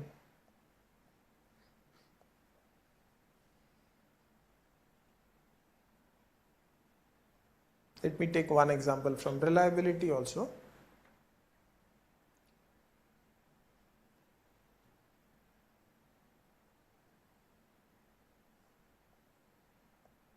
Okay, let's take this one. Let's talk about, this is also not reliability essentially, but let's look at this one. So in power electronics, although we always try to make sure there is no overlap of the two switches turning on, we always create a dead band and we want to, one switch to turn off, then another one to turn on. But in reality, there is a short circuit which happens once in a while. And therefore, we have a protection circuit which can detect and avoid that short circuit of the two devices. So if you have a half bridge structure like this, right, top and bottom, then both devices, we don't want them to turn on together, that will short the DC link, but it does happen, and therefore we have a protection circuit. The problem is, the protection circuit is finally some RLC elements, right, which takes some time to detect if there is a short circuit and then open it. It cannot detect before it happens, right? So the short circuit happens, then the circuit detects it, and circuits open the devices. There is some amount of time which goes in this phenomenon, which was acceptable to silicon IGBT, but that time is not acceptable for silicon carbide devices. So if you really use the same protection circuits which you have used for silicon devices, circuit will be there, no problem, right? And you can say, oh no, same circuit we have put, nothing is happening. But when short circuit happens, that will not be able to protect the device. Why silicon carbide has shorter withstand capability or shorter withstand time? There are reasons, because it has much higher saturation current. These are little more reasons which we need more time to understand. So, but I'll just list down now. I want to go back and read. They have, so silicon carbide devices have much higher saturation current, and therefore whenever short circuit happens, the current goes up very, very fast, right? And that creates a problem. The second problem is the silicon carbide, the chip itself is smaller as compared to silicon chip. And therefore the heat storing capacity is very small, right? If there's a drop of water versus a bucket of water, if you give a certain amount of heat to the drop of the water, it will evaporate immediately. If you give the same amount of heat to the bucket of the water, nothing will happen, right? It will take 1 hour or something for it to get, start evaporating. So the mass plays a role. So because the silicon carbide chips are small, even if the same heat get dissipated, they get fried up very, very fast as compared to the bigger silicon chips. So that's second problem, right? So yeah, there are a lot of problems. There are so many problems. I had one slide on each of the problem. I'll skip now, but I'll give you the slides. You can read it. And it's only for, within you can use these slides, no problem. Skip. Okay, this is one slide which I want to briefly talk about. So there is a training program which we are conducting at IIT Bombay under National Center for Photovoltaic Research and Education, which I just talked about. And all of us are from IIT Bombay, and 5 of us are instructors for this short-term program. So Professor B.G. Fernandez, and all of us are, by the way, also involved in this medium voltage activity. So Professor B.G. Fernandez, Shiladri Chakrabarti, that's me, and then Professor Kishore Chatterjee and Professor Anil Kulkarni. So we are together sort of created this program. And this is an in-person program which happens during 17 to 19 July. I think the last date is in just a few days. If you want to apply, you can do that. Anyways, I've given a link here, I've given a QR code here also. You can, if you want to register, feel free to do that. And I think with that, I would stop. But if there are more questions, we have some time, I can answer. I don't have any problem. Any questions?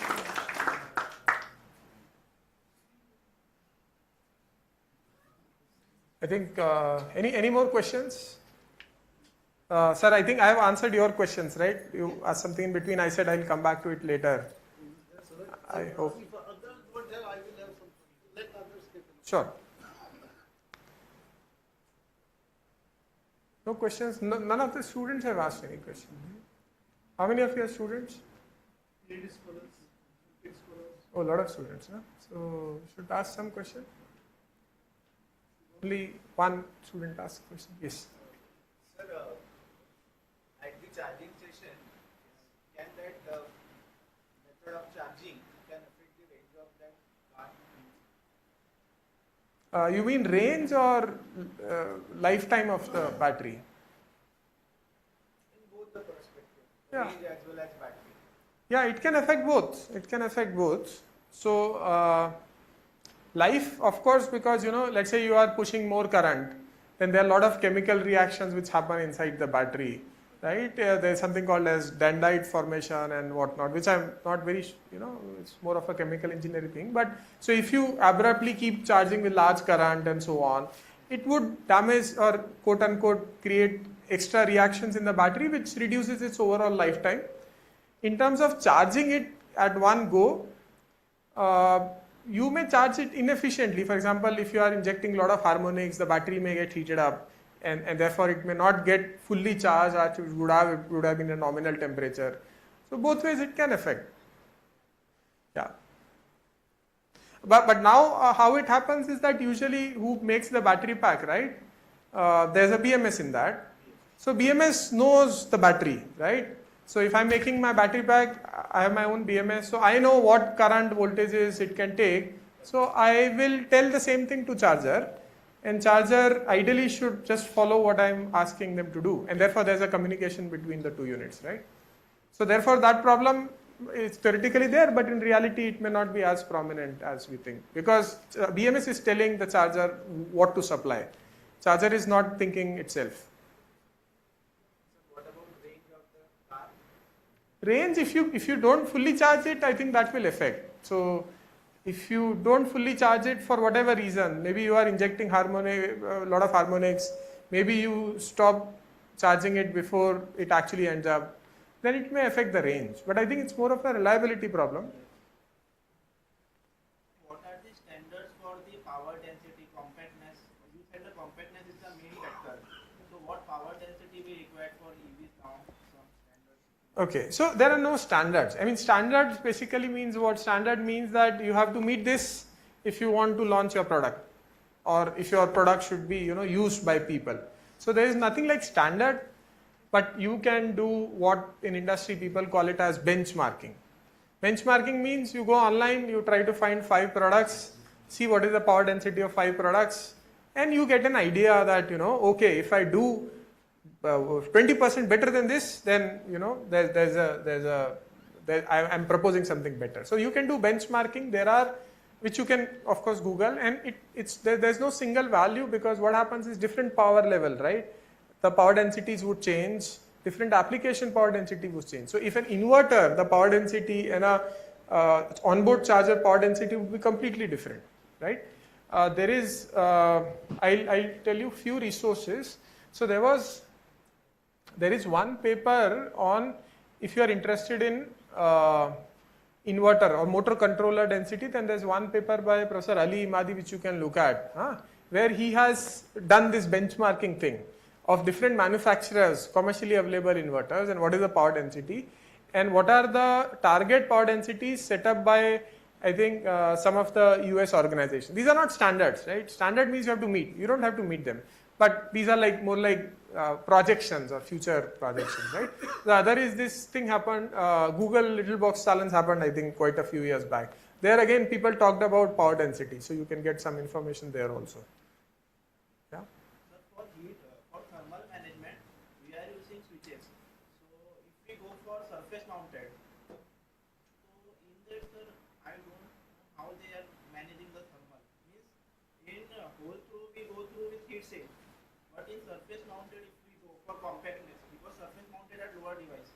So in that heat management, sir, if you have something. Oh, very good question. So, look, you do surface mounting of the devices not because there is better heat management there. You do it because there is smaller inductance loop, right, which Professor Keshri was talking about, right? So, if you can do surface mounting, then the loop becomes smaller. Heat evacuation becomes more challenging, because as you said, now heat will first go to the PCB, and from PCB you have to bring it to the heat sink by connecting some things to the heat sink. So heat evacuation is much simpler if you have a TO247 package where you have, directly connect the heat sink to the device. But there, because you see TO247 has these leads, and the current flows through the leads, and the loop becomes bigger. So yeah, in one way you get better heat evacuation, but you get bigger loops. The other way you get one. So That is only my question. If we go for surface mounted for compactness and higher power density, how can we tackle this? it depends, right? How much is your loss? It all depends on that. For example, if it's very, very small loss, you may not require a heat sink at all. So depends on how much is your loss, what is the exact design. There cannot be a general statement that A is better than B. So you design, maybe, I mean, if you would have hypothetically been my student, I would have said that you design with both. You do design A, you design B, you compare. Right? You can design everything, right? On pen paper, I'm not saying physically. Pen paper, you do both design, and then you compare. One more question. If we go for control side, then we generally got higher energy storage element. So higher order will come. So to make that transfer function with That is little off the topic, so I can answer offline, right? If that's okay, because audience may not really be able to connect to that. We can talk after the lecture, no problem. So when we are saying fast charging, what is the time frame that is considered? Yeah, I think that definition is, of course, now UID has come and now it's like 5 minutes is the definition, but earlier it used to be 1 hour. So I think that's more of a term loosely used to represent you are doing 1C or higher charging. 1C means you charge in 1 hour or faster. So I think that's typically how people would use it. So if you're charging 80% of the battery in 30 minutes, you call it fast charging. Now people are talking about 5 minutes, they started calling it ultra fast charging. So, but yeah, roughly that's the range, but it's not very well defined. So these terms get. So the medium voltage thing is wired, right? Because a lot of power, you want to charge really fast. But then there are some wireless charging solutions on which my colleague Shiladri is working on, which are generally low power, right? So those are not very ultra fast or fast charging because to absorb so much of power, you require a larger surface and so on, right? And what issues with this might increase the number of charging stations? What effect it will have on the grid? Since we are talking of medium voltage. So on the grid, we did some basic calculations, right? So power energy itself is not a big challenge. The challenge comes more of, let's say, if a distribution system is already overloaded or operating to the capacity, and now evening already it's at a higher load, then evening you charge your EV also. So it's more of a power problem. Energy wise, it's not a big problem, right? So as a grid, we have a lot of energy. So energy wise, not a big challenge. Of course, you still need to grow, but it's more of a challenge where the infrastructure is sort of restricted, and then you may have to upgrade if the number of EVs per distribution system becomes more than a threshold.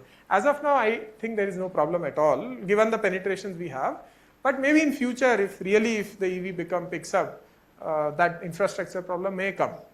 But if you see, there are countries which have 50-60% of EVs penetration, like Denmark and all, right? And they are doing, and same thing you remember was 20 years back people were talking about for solar also, right?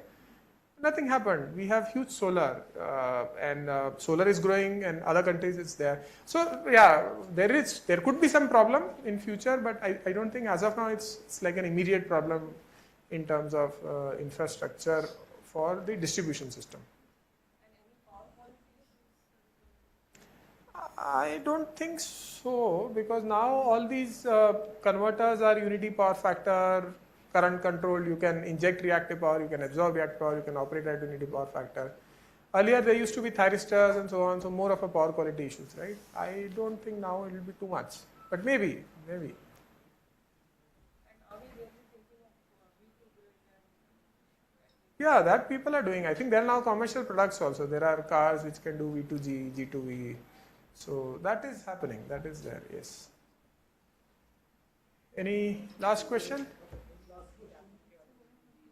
Yes. How is the charging rate or the speed of charging we are using the ES? So it's a complicated question to answer. And I'll tell you why. So try to read. So you Google this question, right? You will find a lot of, because I have tried it. So you will find a lot of reports which say that, if you try to charge faster, your life reduces. But at the same time, you would read a lot of reports by OEM, by the car manufacturers, who would say, no, fast charging is not a problem. That's why I'm confused. Yeah. So you have to, I think I can connect you to my good friend in chemical engineering. This is probably a chemical engineering question. So if you have a friend in chemical engineering, ask them. I have asked my colleague in chemical engineering, my friend, and he also doesn't have a very clear answer to that question, because a lot of factors are there. Now, if you're charging fast, temperature goes up. That might help if you are in a cold country. That might not help if already temperature is high. Again, charging faster, there may be more reactions happening, which may be good sometimes, because faster current can break down some deposit of some material. But it may be bad, because that may lead to some additional charging. So I don't think there is like digital answer to this question. Fast charging, the faster chemical reaction will increase the internal resistance. So it must drop the life of battery. But at the same time, if you have, let's say, some extra deposit happening over the electrode, and if you push in large current, that might break that thing and you might get more electrode exposed area. So it can happen either way, na? Or rather both will happen. It just depends which will be more prominent in which condition. Let's not go in that road, by the way. Huh? Okay. Thank you so much. We can chat now. It's very excellent lecture by Dr. Sandeep. He has started his journey at 3 o'clock in the midnight. So very energetic, and he has started the switch and what is the Conn problem. Also he has shown various facilities in IIT Bombay that he is working and dealing with all the projects and all. It's very wonderful, sir, for coming here, and thank you for this wonderful talk. Take over. You have to take over. Thank you so much. I think really appreciate Professor Lokande. Of course, I know him from quite some time, and very nice to have Professor Kulkarni as a host, and good to meet other colleagues also here. And very nice to interact with you. If you have any more questions, I'm here for another 1-2 hours. Happy to interact. Thank you so much.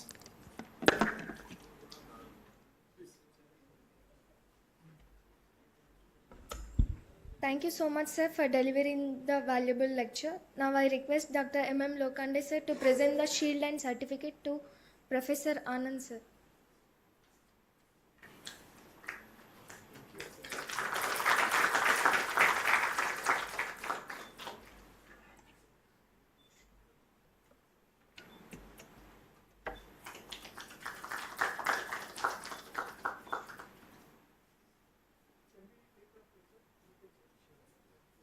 If you have already not done, it is not done, sir. So let's do it anyways. Yeah, please come here.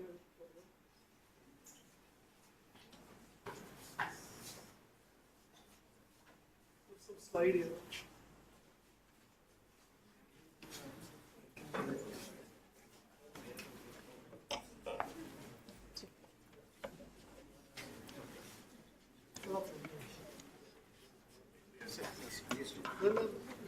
Stand here.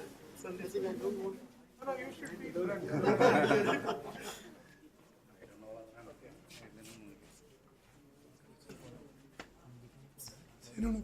Madam आप यहाँ आ जाइए आ जाइए आ जाइए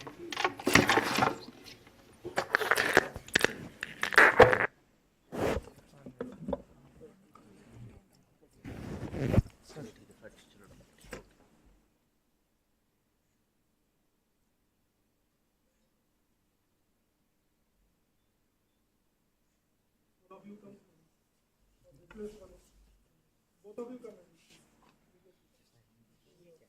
आप आइए चलो ठीक है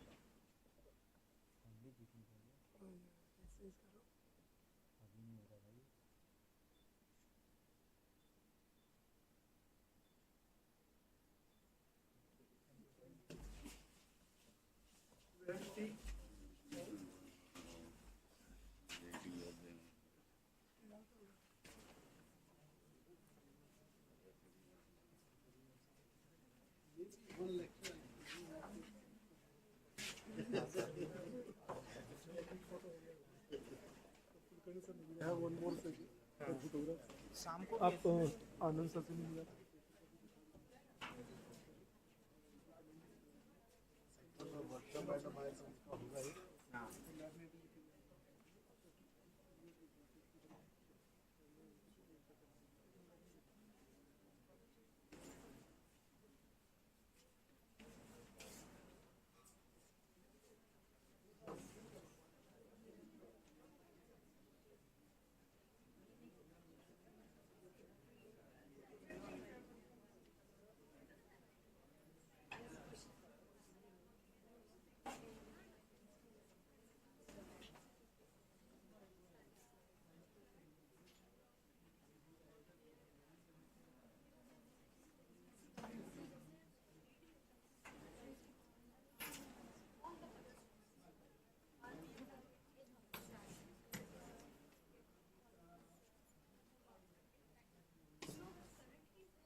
या फिर एटलीस्ट ये होता है डिमांड तो अपना बढ़ ही रहा है, तो अब कोल बढ़ने की बजाय रिन्यूएबल का बढ़ता रहे और सैचुरेट हो जाए।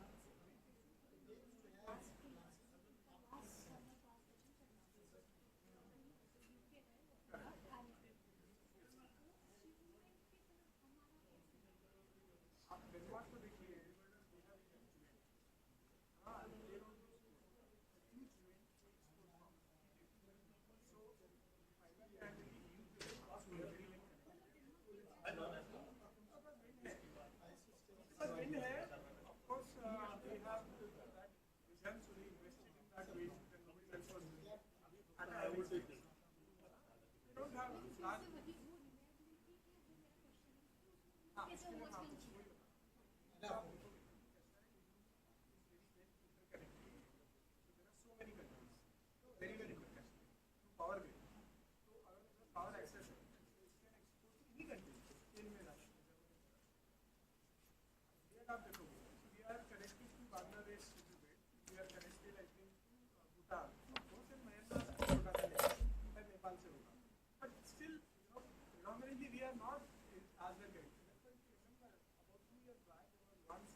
बात हुई थी बट कुछ हुआ नहीं। अभी भी बात हो रही है कि we get connected to this Middle East countries through electrical network instead of oil network, so that those things है। आप कहना चाहते हैं कि network will be the solution for reliable, ऐसा कहना है? मतलब उससे तो फायदा है ही है, ऑफ कोर्स बहुत तरीके भी हो सकते हैं। बेनिफिट होता है, जितना बड़ा नेटवर्क होगा तो यहाँ पे देखिए एक्सेस पावर है, वहाँ नहीं है, तो उधर दे सकते हैं, मोर ऑप्शन है।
Joined your course, sir, for IT Bombay. Oh, you're coming there? So, and my friends also want to join. So, is there any topic on AI? No. Advanced for I don't work AI, so there is nothing on AI there. But if you want to learn more about power electronics, you can go. So, my project is a leakage current mitigation. Oh, yeah. So next, you're working with who? Look, sir. I was following your lectures, NPTEL. NPTEL तो नहीं है. I have few on YouTube, but not Yeah, nothing YouTube on and NPTEL. So Ragnar admin? No, sir.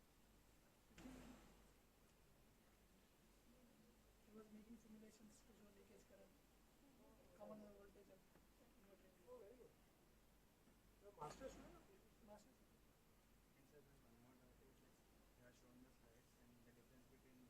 IGBT was the three layer added in the last. So like I also heard that like IGBT was used for low frequency and MOSFET. हाँ वो मैं बताना भूल गया. तो इस पे add P layer and those minority carrier वो N में घुस जाता है during the time of conduction. That is what is called conductive modulation. उससे क्या है उधर minority carrier भी रहता है तो fast जाता है current. हाँ then come this side. तो लेकिन but now the problem is when you turn off this device, the minority carrier जो है that takes some time to go away, which causes a tail current when you turn off like this, and that reduces this. Therefore, this is seen as the reduces to the second amount of time. That has been said. Sir, please transfer copy. Here also you can transfer.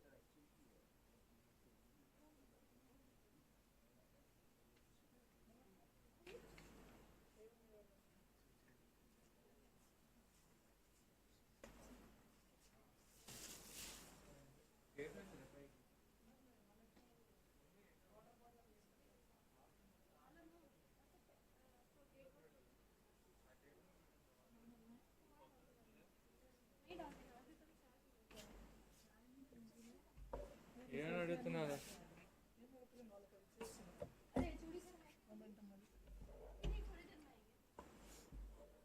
యూట్యూబ్లో ఏమొస్తుంది చూడు.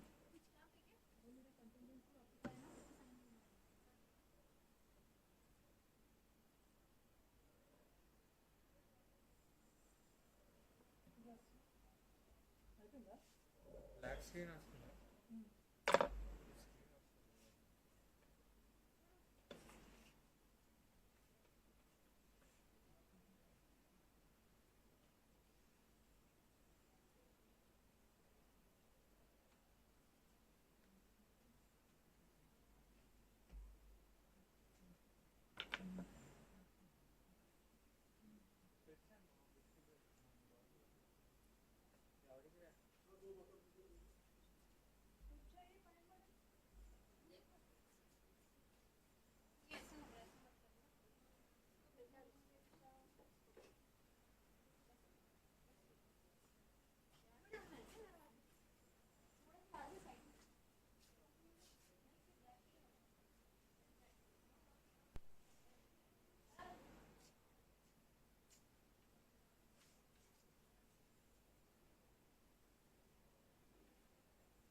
పట్టుకెళ్ళు.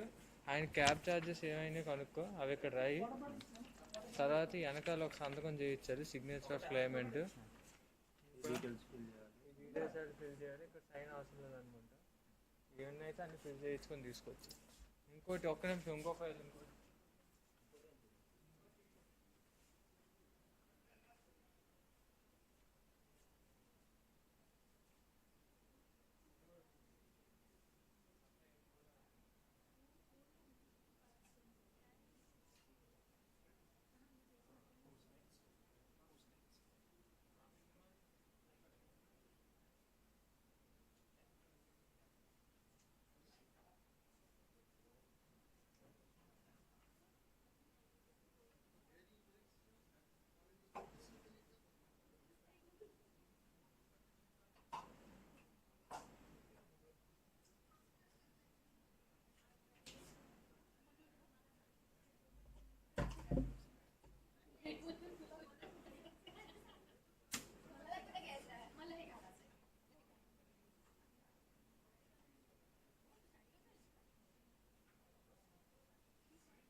मकरंद जी से पूछिए। I have sent you.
Fine. So first we will have black start, yeah. Then दोनों खोल दो तो PDF पे दोनों खोल।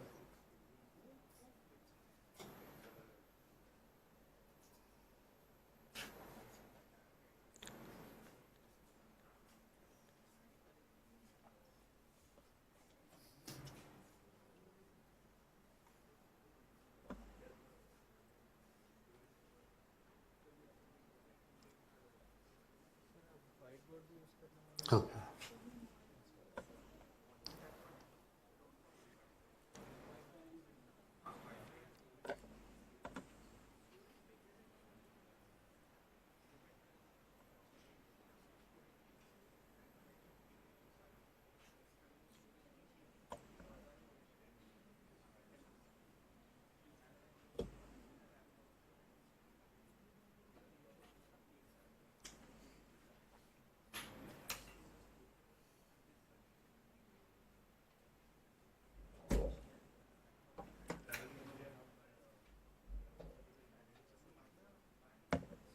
ఈ రెండు ఫ్యాన్లు అటుపక్క ఉంది ఇవి ఉంది.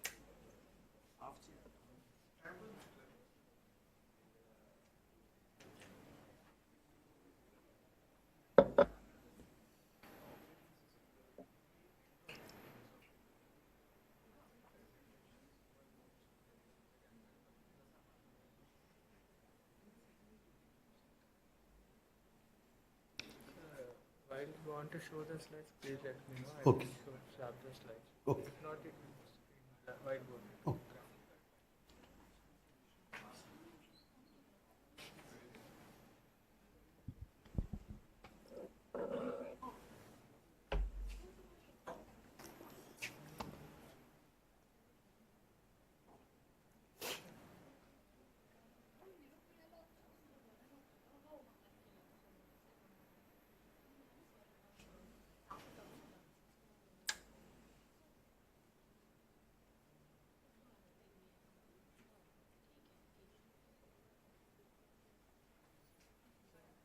Start, okay. So let's start.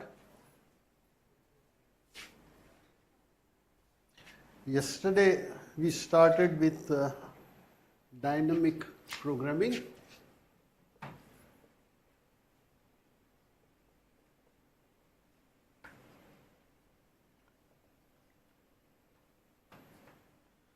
And if you look at, no matter which method you look at, they all have dynamic programming at their heart, right?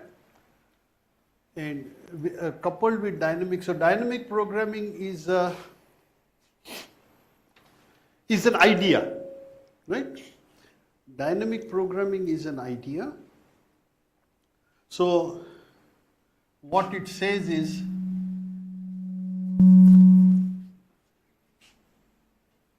if this is the destination, no matter how you arrive there, and if this is the optimal path to the definition, it does not matter how you arrive there, this is already given to you. So all you have to do is from here, so the optimal is, so if you've got many states from which the optimal path is given, So you have to only, if you are here, you have to only work out this plus this. So you don't have to work out optimal path following that, because that's already decided. Now, to make this clear to us, we got involved with a process, and I want to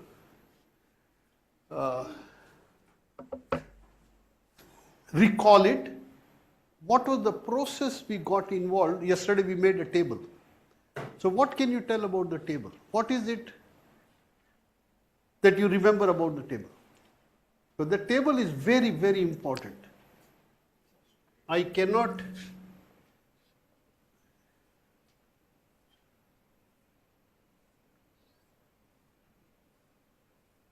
so this was something like the table we had.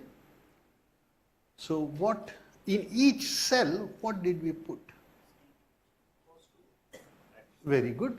Cost to go. Cost to go. And somebody said? Action. Cost to go and action. Very good. So cost to go, everybody clear about that? We had cost to go and action. Now in cost to go, what are the things made up that cost to go? What was it made up of, cost to go? Tariff, very good. So, load, very good. So all the quantities, all the cost to go to the next state. Right? To go to the next state from which there is an optimal path. Right? So it consisted of two things. Optimal cost from the next step and the optimal cost of all the actions. So it consists of two things. Cost maximum over all action plus Vk plus 1. Vk, if you say cost, consisted of two things. So cost from cost over all A. So this will take you to V K plus 1, and then the cost from there. Slightly in the slides you have got a full technical statement of that. So it consists of two things. I am at a place, I take an action, it cost me so much to reach the next place. Right?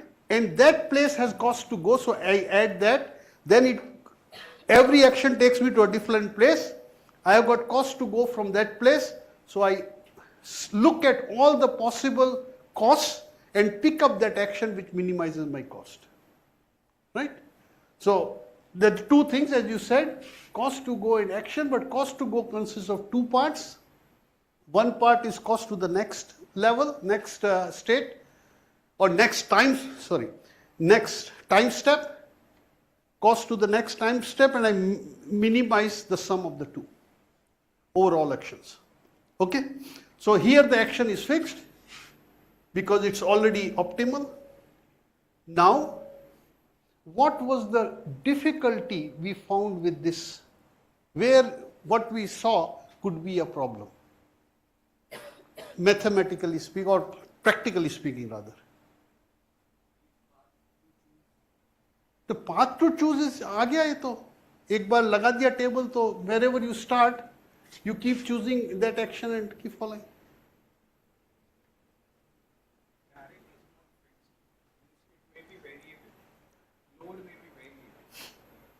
Okay, so you are identifying a slightly different problem in the sense that this process is done for a fixed tariff and fixed load and all that, and that might be, that's slightly different. But let's say tariff and load is fixed. We flagged it and we called it the curse of dimensionality.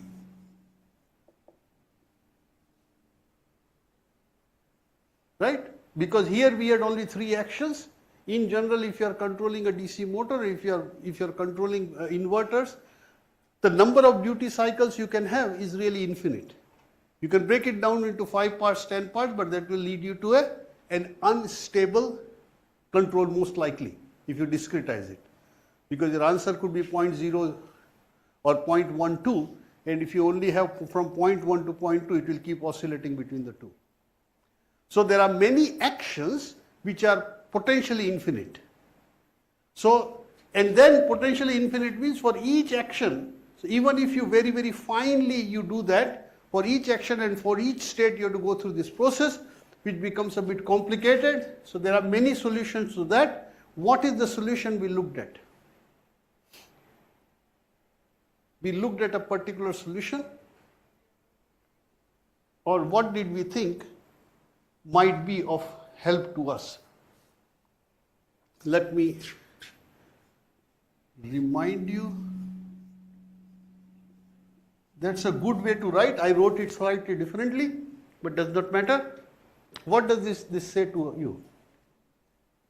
So if you read the literature, we should be familiar with the types of symbols and notations they use. So when somebody says this, what does it mean?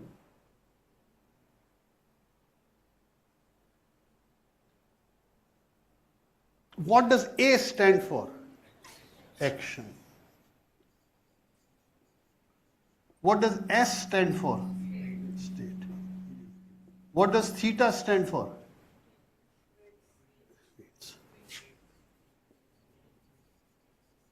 So what does this statement mean?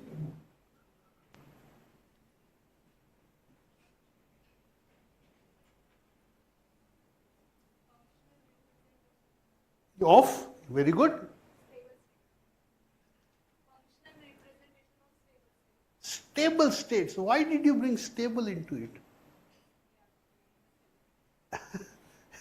Yeah, that's all right. So what does this line mean? This is a very standard notation. What does this line mean? At that particular state. Yeah, at that particular state, yes. Maybe you are saying the same thing, but can you say it in a technical way? With respect. This really means in all this literature, given S. S is given to you. Okay, this is a probability distribution, probability of event A given. So this is the standard notation, right? You will recognize. ये UPSC का काम है, right? फटाक से. Probability of event A given that event B has happened, right? That's a very standard thing. So that's a standard notation. So given state A, S, this function outputs an action and parameterized by theta, as they call. What I did was, and in my mind I simplify this whole process, that we are using a neural network to implement it. Okay, if you look in the literature, they have got exponential functions and many things like that, because if you add up enough exponential functions, you can approximate any function, right? So there are many theories like that, and they are all very interesting and very, very fascinating theories. You might want to look at them, but for our practical purposes, we can understand that a neural network is doing that, where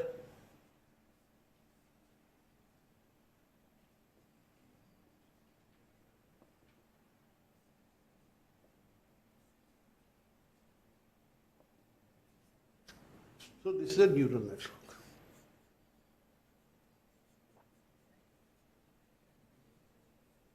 What I am trying to do is trying to help you understand the literature. If you read the literature, there are hundreds of websites where they've got help pages, and there are so many people wanting to help you. But if you want to read the literature quickly, that's what I'm trying to communicate to you, that how would you be able to pick up that literature quickly. Okay, so this is all clear, what we did. Now we go back, right? Now we go back. So how do you find theta?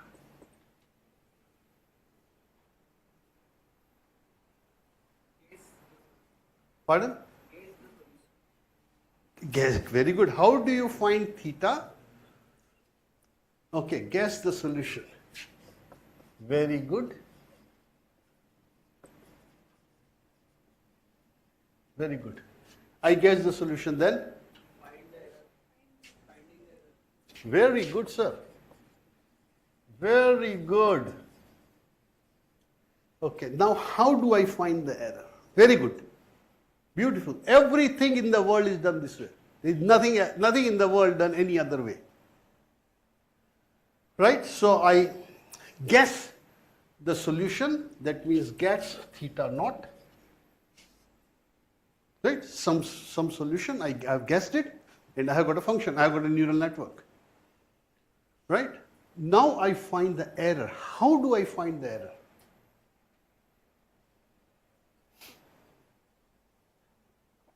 So I am training neural network. For each cell I will train one by one. Right? That's how you train neural network. You will train for each cell you will train. So because that each cell has got a different state, I'll provide that state here. Right?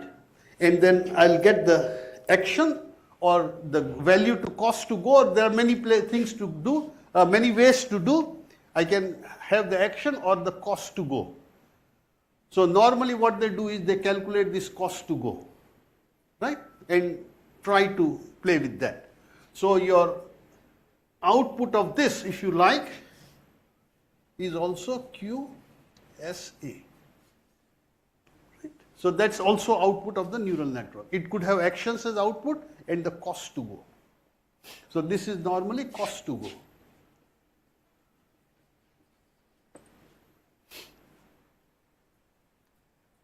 Right? So now tell me, how do I get the error?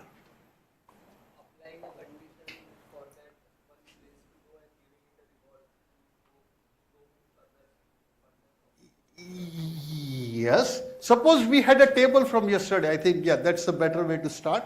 Suppose I had the table from yesterday. Right? I had the table. What will you do then? Yeah, that's a good way to cover it. We have this table ready. I have got this neural network. I guess theta naught. I start from this cell. I feed that state. Right? And obviously the output will not be the cost to go as I have calculated before, right? Because we have got some number in our table, definite number, 30 point something or whatever is there. The network will not have that number. So what do you do?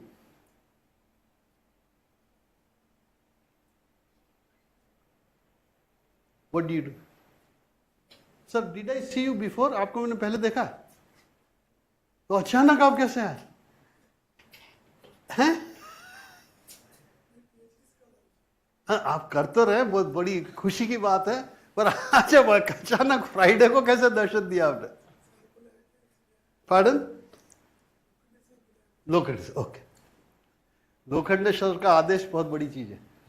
Okay, so I am just joking. मैंने आपको देखा नहीं इसलिए I am just surprise. Now I have got this number. I forget the number. If you can look in your notes, it could be 33.5 or something like that here. Output of the neural network, will I get a number or not? I'll get a number. Maybe I get a number 20. What do I do from there?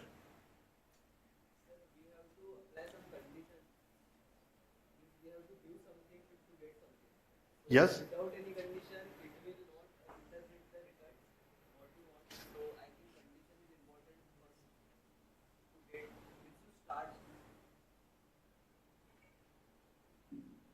Okay, I'll repeat the question. I want to, ये बहुत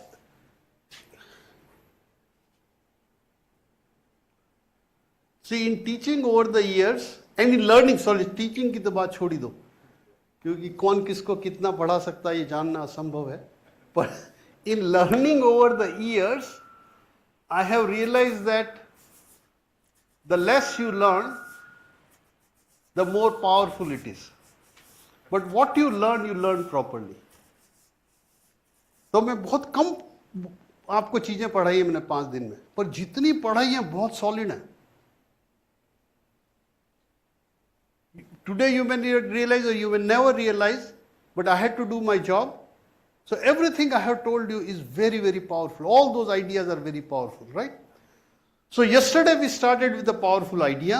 We went some far, but it is good to revise because like every human being, we forget, we don't understand. Multiple revisions help us, right? वो सबके लिए.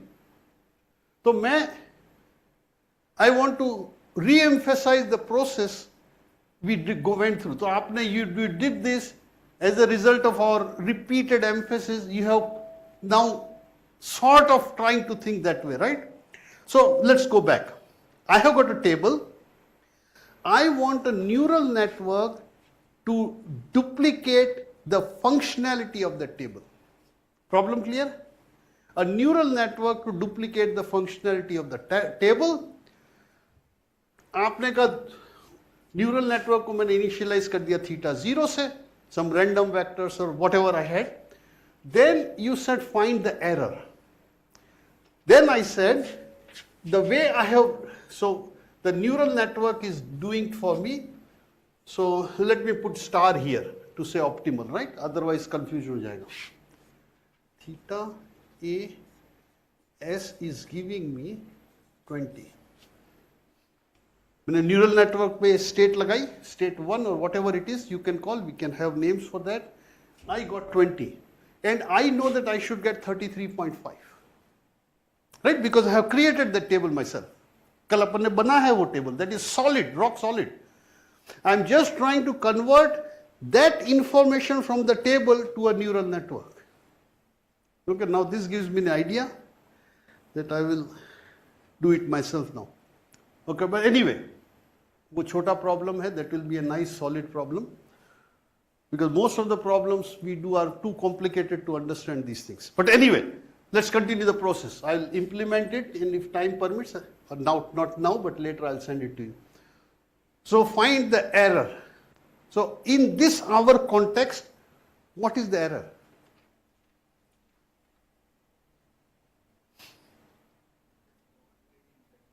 Yeah? So what is the error?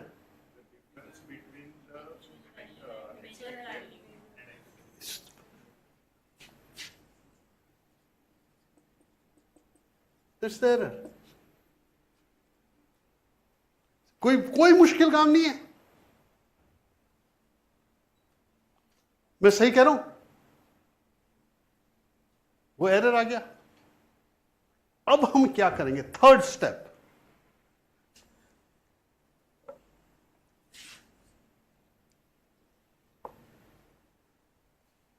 What is the third step we said? What do we do now?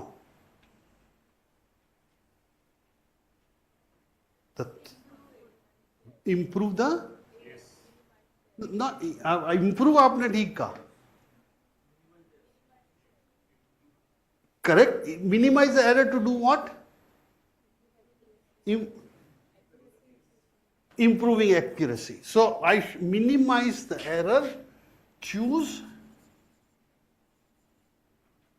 delta theta such that pi theta plus delta theta AS is less than or whatever the pi theta. Well, this I'm putting it very loosely, okay?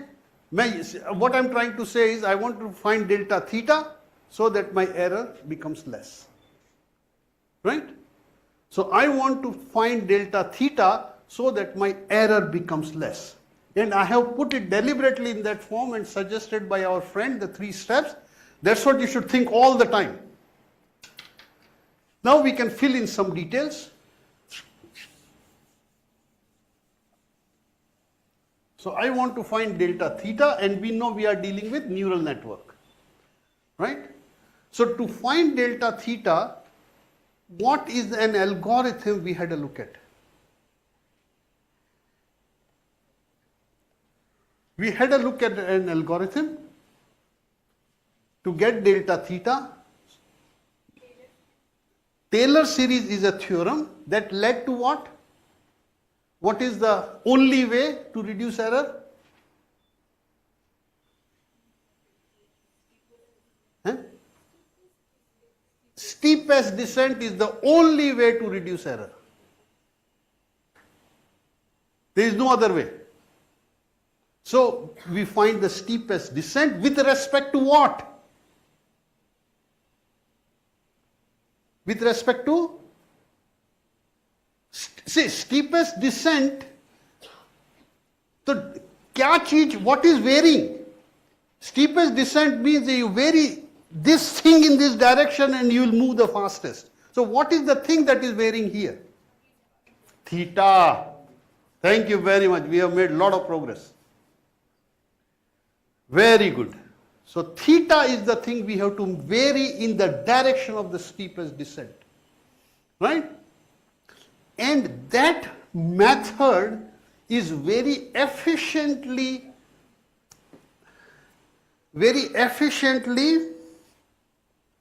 यार कैसे भूल गया, implemented, very efficiently implemented using one particular algorithm. Steepest descent is an idea. You can do it in many ways, but for neural network there is one particular way which is very powerful. Which is that way?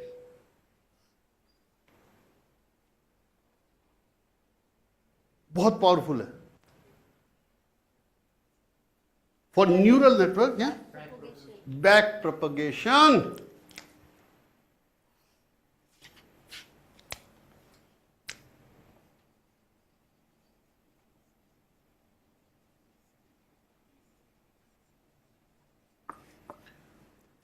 You use the back propagation method to update your thetas. And you got the script, everything you have got.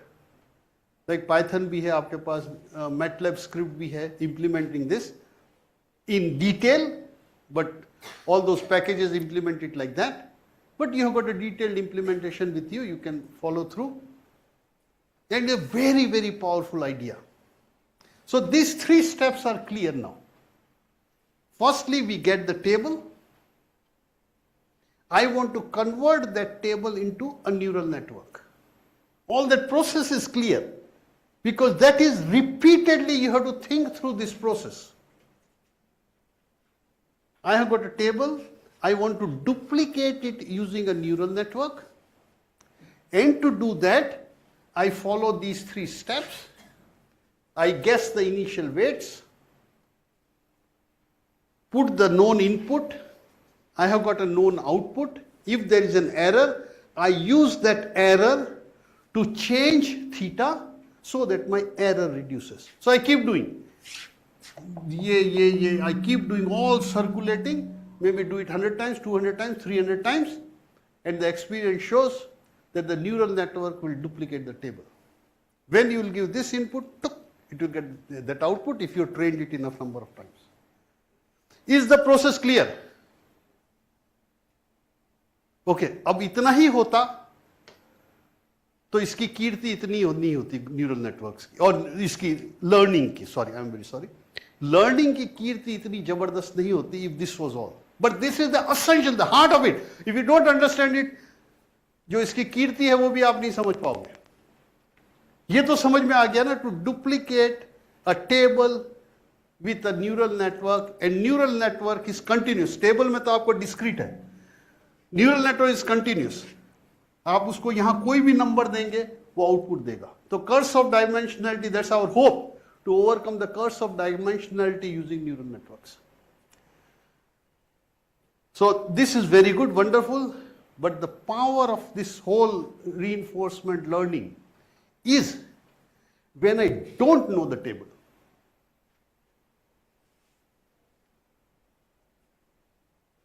In general, I do not know the table. कल का अपना problem simple था. We populated the table, but in general I will not know the table. Right? In general, I will not know the table. is that are you convinced, or even 10% convinced or 20% convinced that there will be situations where I will not know the table?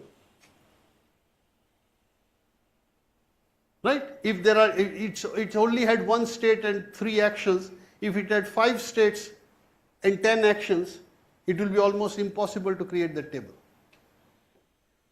So there will be situations I will not know the table. So that's the first thing you have to convince yourself.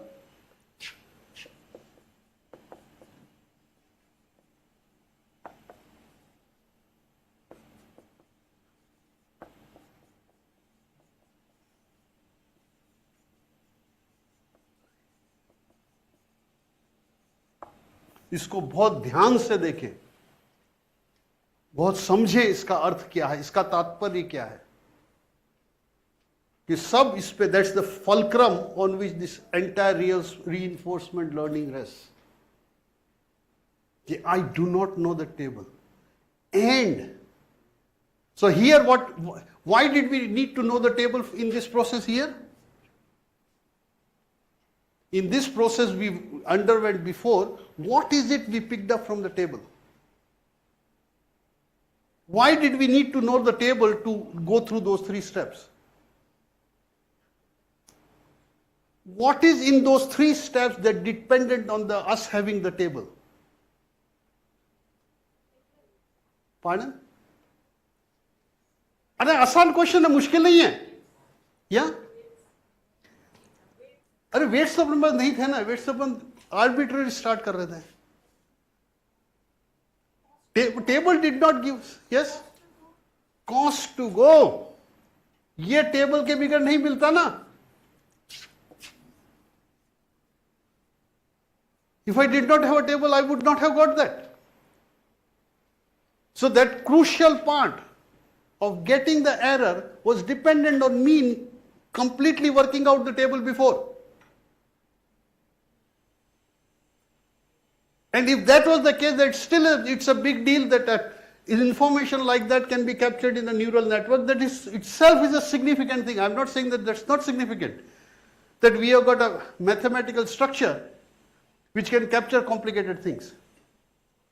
It is quite a remarkable thing.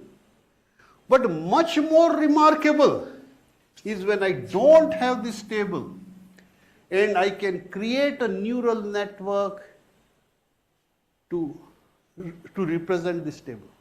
What it would have been the right table. Had I been able to create the table right, then my neural network would duplicate the table. Right? This is not a small thing. So how would we do that? So that's the whole. People at Google and all who earn big money, they earn big money to tell us how to recreate this table or how to recreate the neural network without any initial information. Minimal initial information.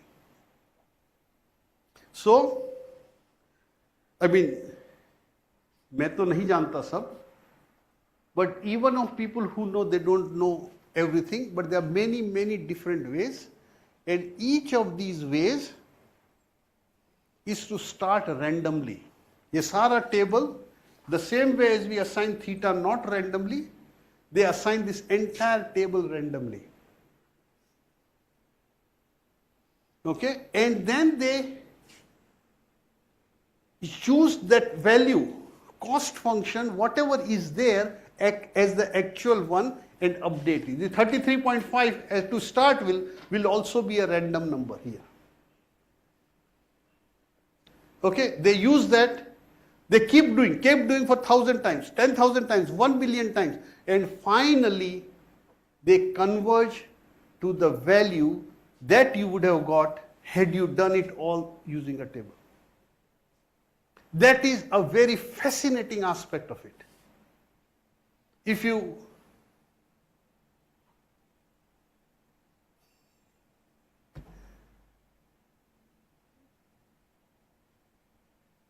हर चीज का एक सिद्धांत होता है.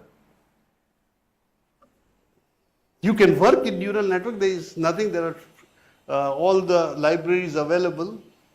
But if you want to do effective work, you have to understand how this randomness to start with gets converted to a definite information, which is used practically, which is of great advantage to us, which is a solution to very difficult problems. So we don't have time to go through all the scripts are there. I have given you the scripts, or you will be given the scripts which go through this process, right? So we don't have time here to go through, and that's all very abstract. Unless you do it with numbers, all these things are very abstract. And you have to have some patience to be able to interpret these symbols and methodologies and all that sort of stuff, right?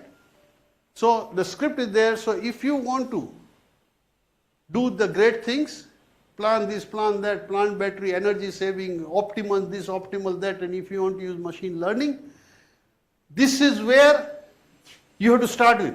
I mean, you can do everything, you can get a PhD thesis, right? आपको रोक नहीं सकता without understanding anything. But if you want to sort of do a good thesis, good research in this, using this tool, okay? Very carefully I have used my words. If you want to have an application of machine learning for your application, if you want to apply machine learning for your application, where you understand the application very well, and you are using machine learning. So for good research, you should also understand that how starting from totally random information, you can end up with something which is so definite, so useful, so powerful. Okay, that's an essential thing you should do. You do it or you don't do it, I can't say. There are thousands of people who get a PhD without doing this. And you will get a PhD, there is no doubt about it. Spend enough time, you will get a PhD. But this is, to my mind, non-negotiable. Okay, so if you want working in that area, you have to figure out, this is the process we saw with definite information, and this process will converge very fast. We go maybe 100 times and it will converge. But starting from there, it might take 1,000,000 iterations, but still even million, I mean, it is fascinating why it will converge. So I would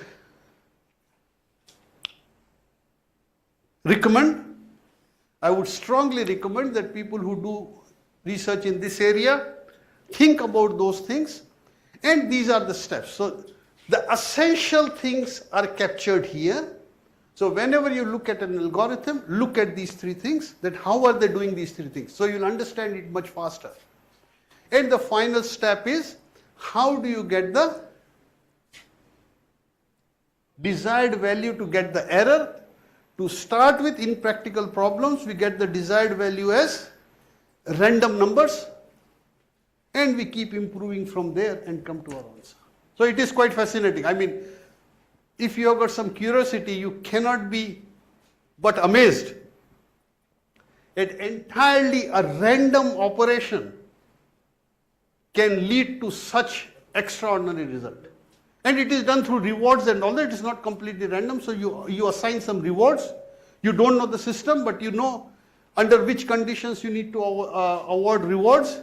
And one of them is, if you are doing battery scheduling, then reducing the overall cost you pay to the utility company. So you know how to reward the algorithm. Okay, using those rewards, it will convert the random information to something very powerful, very specific in the form of a neural network, which you can use to do these tasks repeatedly. Okay, so this is what I want you to take from our discussions. Any questions?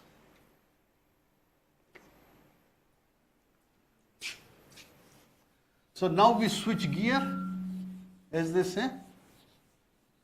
When I program is computationally intensive. Yes. Memory and memory more intensive in terms of memory. Recursive. Because calculations you need to do are very simple. But it's where you have to store all that information.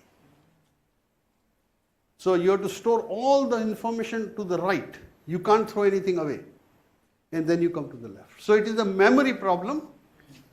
So neural network solves that problem.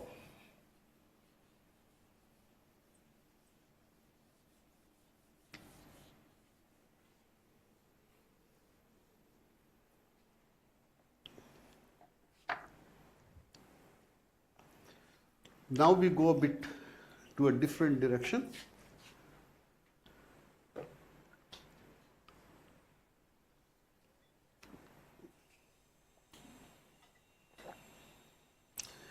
And we go back to something we did on day one.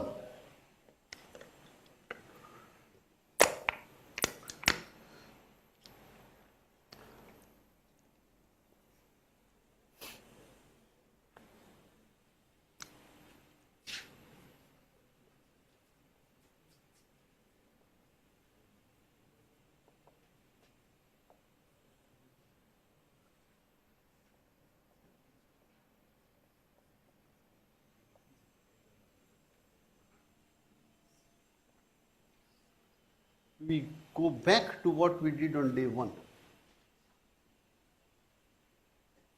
When a system becomes unstable, power system, you would have, I think there have been many times grids have collapsed in India. So that's India is slightly different.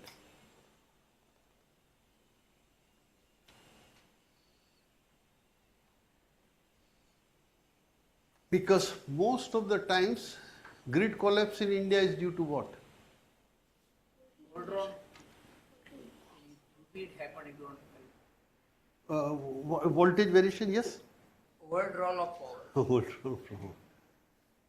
So in India, mostly what happens is you have got different grid zones, right? North, south, east, or सबका limit है. Okay, they can draw only this much. There are regulations. और regulation वाले भाई कहाँ हैं? तो थे तो सही सुबह. Okay okay. फोटो खींचा कर चले गए. Okay, no, I'm just joking. So there are limits on tie lines what you can draw power. But I know that people regularly cheat. All the states regularly cheat. They draw more power than they are entitled to. तो उसके लड़ाई झगड़े होते हैं, that's a separate story.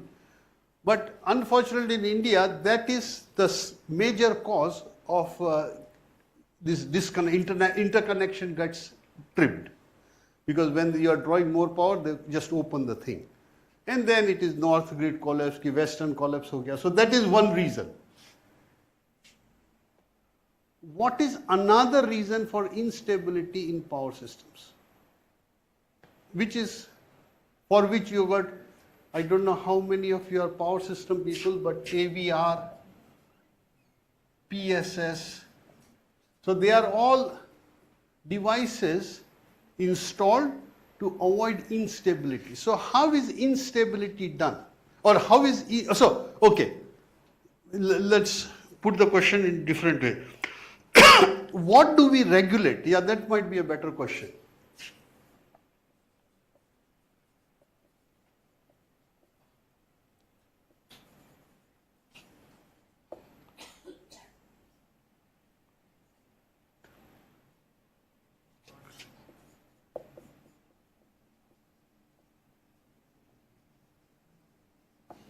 So the central authority, you've got several central authorities. What is it they regulate? What do they want within that this thing should be this thing should be that?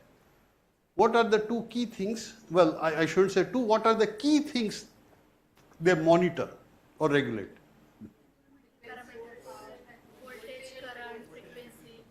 Voltage, current, frequency. Voltage, current, frequency. Anything else?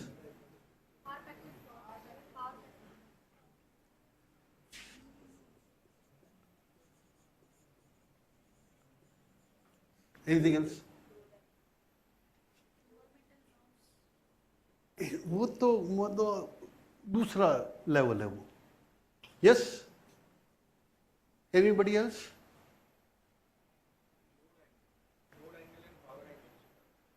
Node angle and power angle.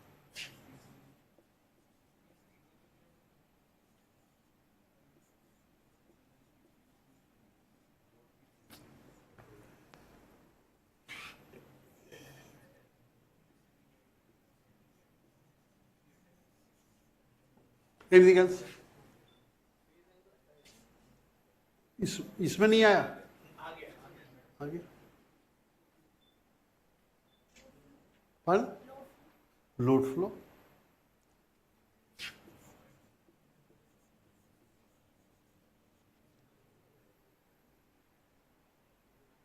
So I agree that these are all things we have to continuously monitor. Right? So within this, can you identify the minimum set of parameters? These are all should be monitored. I have no doubt there. But can voltage and frequency. Very good. So what you are saying is that if I monitor voltage and frequency, I don't have to monitor those other things. Why would it be so? Because frequency directly is the function of load, which is by default will take care of current also.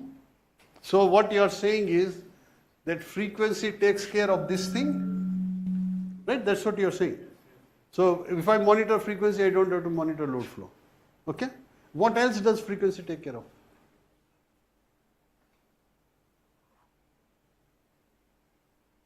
Okay, so voltage, what does voltage take care of? Because we have to cross everything else.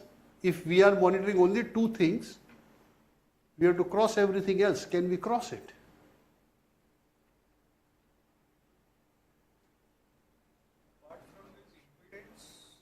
Voltage profile. Impedance, आप जो कह रहे, but they are not. I can't operationally monitor them. You can monitor them if you like, but operationally, what is important? So voltage will take care of load flow. तो वो तो चलो दोनों लगा दिए, पर लोड फ्लो ही अपने knock off किया ना अभी तक तो. Okay, can you tell me why? Because mainly load variation, etc., may vary the reactance of the parameter. Reactance तो fixed है, parameter. Yeah, I know what you mean. पर आप technically सही बोले. I know what you mean, 100%. What you are saying, I understand, and that's why. Need of capacitance. Yes. Reactive power. Not minimize, maximize का नहीं, वो किसका relationship अपन ढूंढ रहे हैं अभी.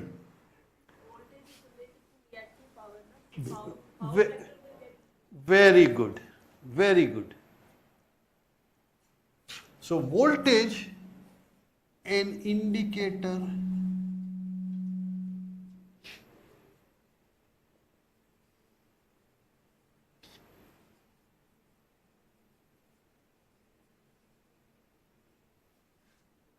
This is what you meant? Yes. Thank you very much. आपने भी roughly you meant that, I know that. So I have knocked power factor. Do I need current? If I know the nodal voltages, currents are known, right? What about load angle, power angle? Because it's a part of load flow, right? So they broadly come under the heading of load flow, right? So I need to monitor only two things, voltage and frequency. If I do that, I am monitoring the health of the power system. And as Madam said, that if I change the reactive power devices in the network, reactive load in my power system, voltage variations will show. And if I go back to my, so what do I do? Suppose my voltage is 1 per unit, it has gone to 0.99 per unit. Right? So what is happening to reactive power? So what is, if I have 0.99, my voltage should be 1 per unit. It has gone down to 0.99 per unit. Why it has happened that way?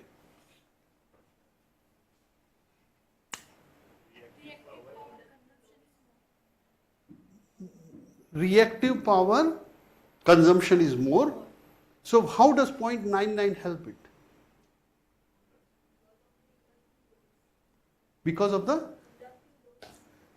Yeah, so at 1 per unit I am there, somebody switched on a large inductor, the reactive power consumption is higher than I am generating. So how does 0.9 help the situation?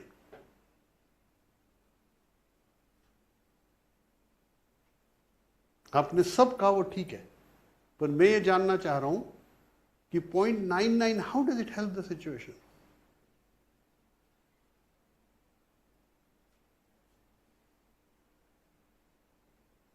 Am I asking question? समझ में आ गया ना?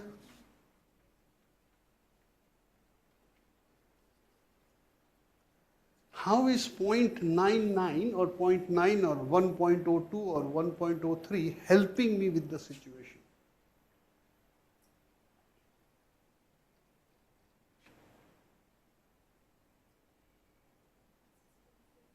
Well, our assumption is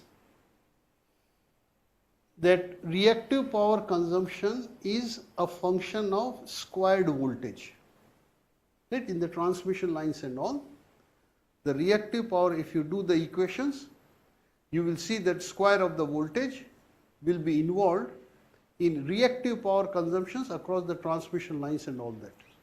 So our assumption is that most of the transmission lines are inductive. So if I reduce the voltage here, my transmission line reactive power consumption will decrease, and the previous whatever I am generating will be enough for the new load which has come and the transmission line. So it will redistribute the reactive power consumption of the network to come to a new voltage level. Okay? So that's how 0.9. So now I know that that's not the right thing to do. If I let it slide like that, so they let it slide like that, 0.99 they don't care, 0.98 they don't care, but then they suddenly wake up, because nothing, what can happen? Usme kya ho jayega? Right? The load is being supplied, everything is working all right. If instead of 240 volts here, 220 comes, kya hoga? Kuch nahi hoga. Not much trouble. But then they know that their generation is not matching the demand. So then they fix to go back to 1. They go back to 1 using AVR, and that AVR going up means that the generator is generating more reactive power. Right? And then the balance is there so that you know you are doing the right thing. So suddenly when you are at 0.9897 and if you don't make a correction, then suddenly the change might be too large for you to go back to 1. Okay, you might have voltage instability. So you keep correct. So voltage is not such a big crime. Uska, I think our regulation man is not here, but 10% is still, I think, the regulation, right? Voltage ka 10% regulation hai na? If from mean value or from the standard value you can go 10% or 5% up and down. Voltage का काफी बड़ा range है. Because क्या हो जाएगा? कुछ नहीं होता. Okay, that point is very important. You have to remember that point. Now frequency.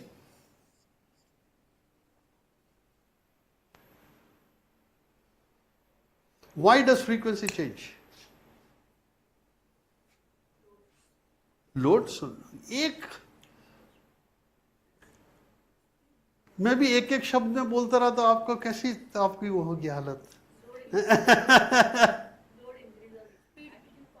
Load changes. Active power, so the active power changes, right? So that's the first step. What is the second step? Active power changes, correct, I agree. Active power changes, पहला कदम. दूसरा?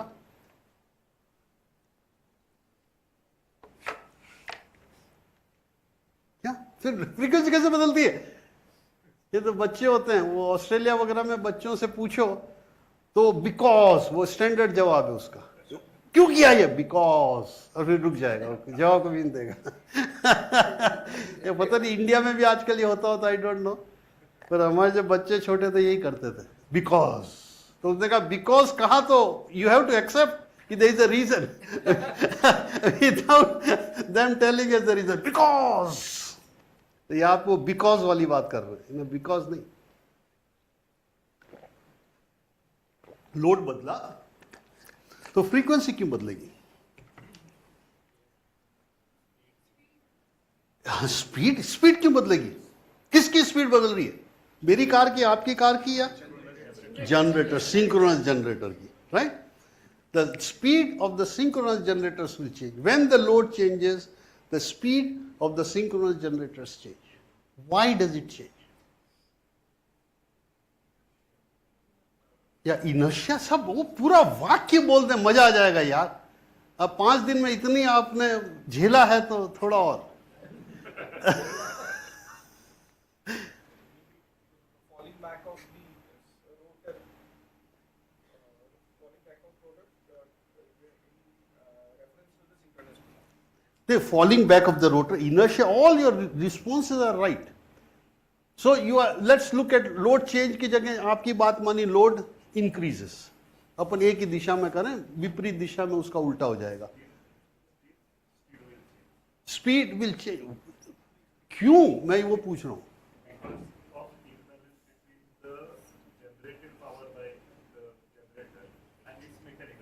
Yes. So load change हुआ.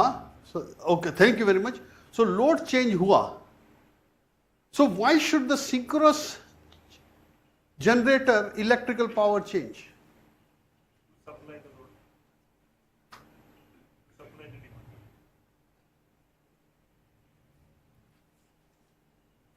But what is it about synchronous machine that it will, उसने change किया, आपने उससे पूछा तो नहीं ना, और आपने change कर दिया, तो उस synchronous machine में क्या है? ये थोड़ा सा difficult प्रश्न है ये. This is quite a difficult question to answer, but you should think about it, that why does synchronous machine change its electrical output as soon as the load changes? जैसे आपकी कार है, correct? Wind आई सामने से, your speed will go down. Unless you press the accelerator, the speed will not. और यहां आप कह रहे हैं कि ऑटोमेटिक सिंक्रोनस जनरेटर नया लोड सप्लाई करना शुरू कर देगा. That's what you are saying, right? Load draws the power whichever available there from the. But the synchronous machine has to generate in the right way. ये ऐसा थोड़ी उठाकर चल दिए. That's a slightly complicated question that depends on the, वो सबको आपको जो भी उसमें कर रहे हैं कभी काम, you have to understand it. That the way synchronous machine is made, the whole structure, so it's like outlet here.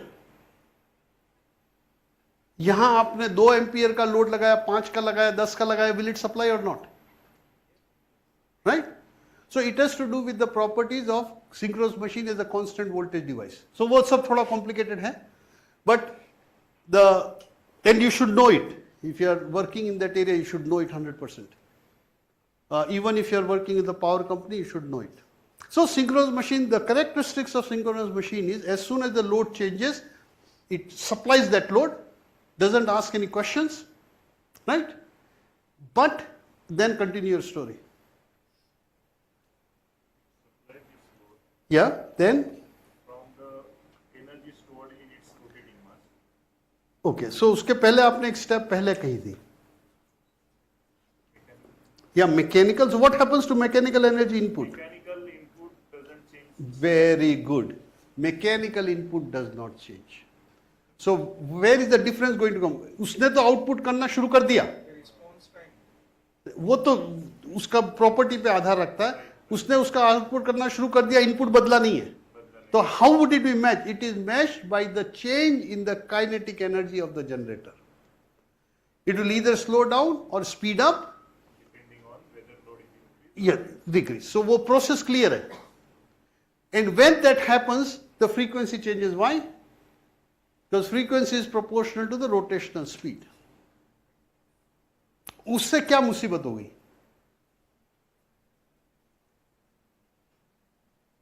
बदल गई मतलब क्या मुसीबत हो गई? 50.1 कोई मुसीबत मेरे को तो नहीं लग रही. ट्रांजिएंट गए, खत्म हो गए, लेट्स से.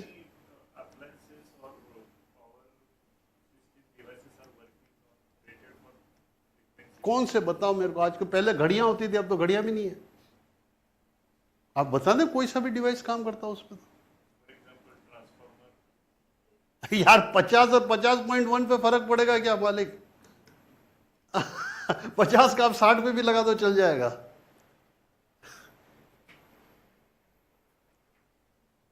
ट्रांसफार्मर क्या फर्क पड़ेगा? How much sir? कोई 50-51 में क्या फर्क पड़ जाएगा? So you all should do it. This analysis कभी जिंदगी में करना चाहिए कि फ्रीक्वेंसी 51 होगी तो कितने लॉसेस बदलेंगे, क्या फर्क पड़ेगा?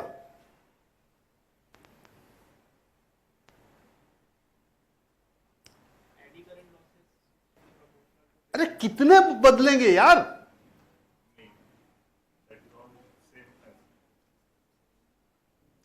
फिफ्टी से 50.1 में कितना बदलेगा? उसके लिए इतनी झंझट, दुनिया उसमें हजारों लोग लगे हुए दिन रात. I mean, these are very fundamental questions you should know inside out. I mean, you should not accept that frequency. आपने जो कहा सब लोग वो एक्सेप्ट कर लेते हैं. अब मेरे को बताओ तो सही वो सही है कि गलत है. पर वो एकदम एक फेमस एग्जांपल मैं देता हूं कि भारत में ये बहुत बड़ी मान्यता थी कि स्वामी विवेकानंद ने 0 पे 48 घंटे लेक्चर दिया यूएनओ में और उसमें शिकागो में. हम जब छोटे थे, अब आप लोगों का तो पता नहीं, हम जब, आपने सुना नहीं सुना? सुना है? सुना. अब आप विचार करो यार, कोई आदमी 48 घंटे कैसे बोलेगा? और वो स्वामी विवेकानंद इतने महान थे कि लोगों ने मान लिया 48 घंटे बोलेंगे. मेरा कहने का मतलब ये है कि कुछ ऐसी बातें होती हैं which are easy to believe. They sound right. Right? What you said sounds so believable that we all accept it. और एक बार वो एक्सेप्ट कर लिया तो आप गए, आपको हैंडल कभी नहीं आएगा. Tell me what happens when this happens. We have to know, क्योंकि नेक्स्ट जो मैं बताने जा रहा हूं उसका सारा आधार इन चीजों पे. Well, I am only here to give you problems. Right? ये रिचर्ड बेलमैन, मैंने इनकी किताब पढ़ी थी, तो ये कहते थे कि जब आपके भी डिपार्टमेंट में होता होगा, पीएचडी स्टूडेंट वगैरह सब इकट्ठे होते होंगे स्टाफ के साथ, तो जब भी प्रोग्राम होता था तो पीएचडी स्टूडेंट से पूछते थे, भाई आपकी प्रॉब्लम क्या है, किस प्रॉब्लम पे काम कर रहे हो? तो साहब ये प्रॉब्लम है ये. तो उन्होंने कहा जब ये सॉल्व हो जाएगी तो क्या होगा? तो सब एकदम चुप हो जाते थे. ये नवीन समस्या नहीं है, बहुत पुरानी, मैं जब जन्मा था तब की बात है. और वो अमेरिका की टॉप यूनिवर्सिटीज की बात है. तो उन्होंने कहा था भाई आपका काम प्रॉब्लम सॉल्व करना नहीं, आपका काम प्रॉब्लम बनाना है. ऐसी प्रॉब्लम बनाए जो सॉल्व की जा सकती है. राइट? सॉल्यूशन के तो कई तरीके हैं, पर अगर प्रॉब्लम को ढंग से समझ लिया जाए एक बार, उसके एकदम फंडामेंटल से, तो सॉल्यूशन आएगा, वो भी काम का होगा, आपको भी आनंद आएगा. Right? So and that's a very significant issue. I mean, all of you who are designing converters and inverters and all that, eventually you have to connect it to the network. Right? आपको connect करना पड़ेगा ना network में कभी तो. When you connect it, you have to worry about the stability issues. That why does instability arise. ये मैंने जो शुरू किया.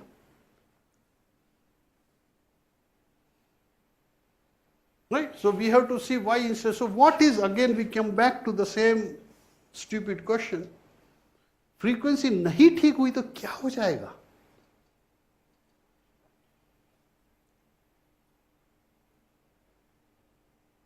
जितने कारण आपने दिए हैं वो मेरे को मान्य नहीं लगते. कल को आप मेरे को बता सकते हैं, आप लिया मेरे मुंह पे फेंकें कि साला 50.1 हो जाएगा तो एडी करंट लॉस इतना बढ़ जाएगा, तुमको ये भी नहीं मालूम था. दैट इज पॉसिबल, पर अभी मैं उसको नहीं समझ सकता.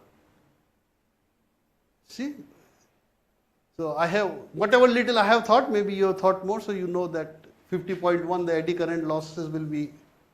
Then you, the simple logic, मतलब इन सब की एक बहुत साधारण लॉजिक है. अपने यहाँ 50 हर्ट्ज है, यूरोप में कितना है? 60 हर्ट्ज. राइट?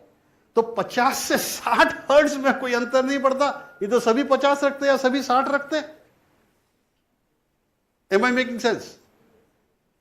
10 हर्ट्ज का अंतर है भाई, कोई फर्क नहीं पड़ता, पर आप 0.1 हर्ट्ज में परेशान हो रहे हो. Right? So what is it that goes wrong?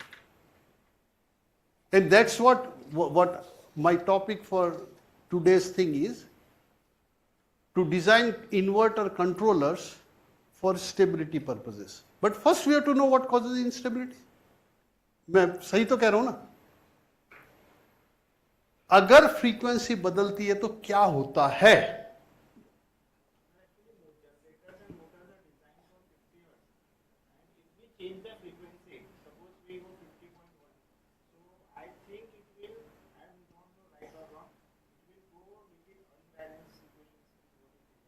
किस तरह से आप समझें?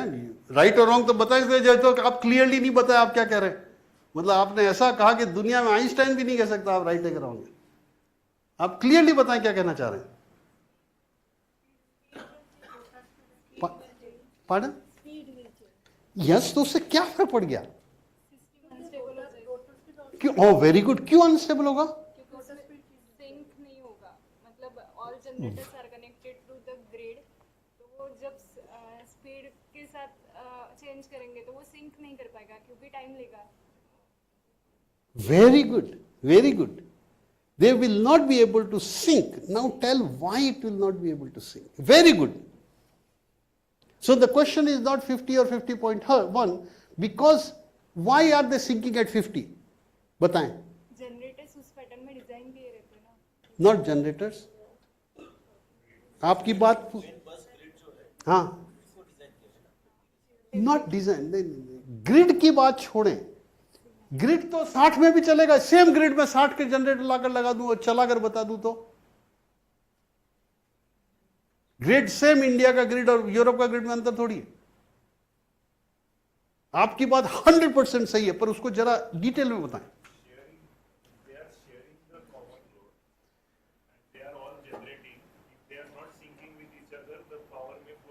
Why would they sync at 50 and not 50.1? ये मेरा प्रश्न है.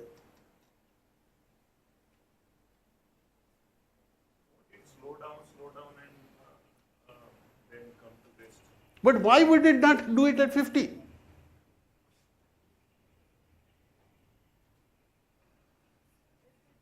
क्या 50 में क्या मैजिक है?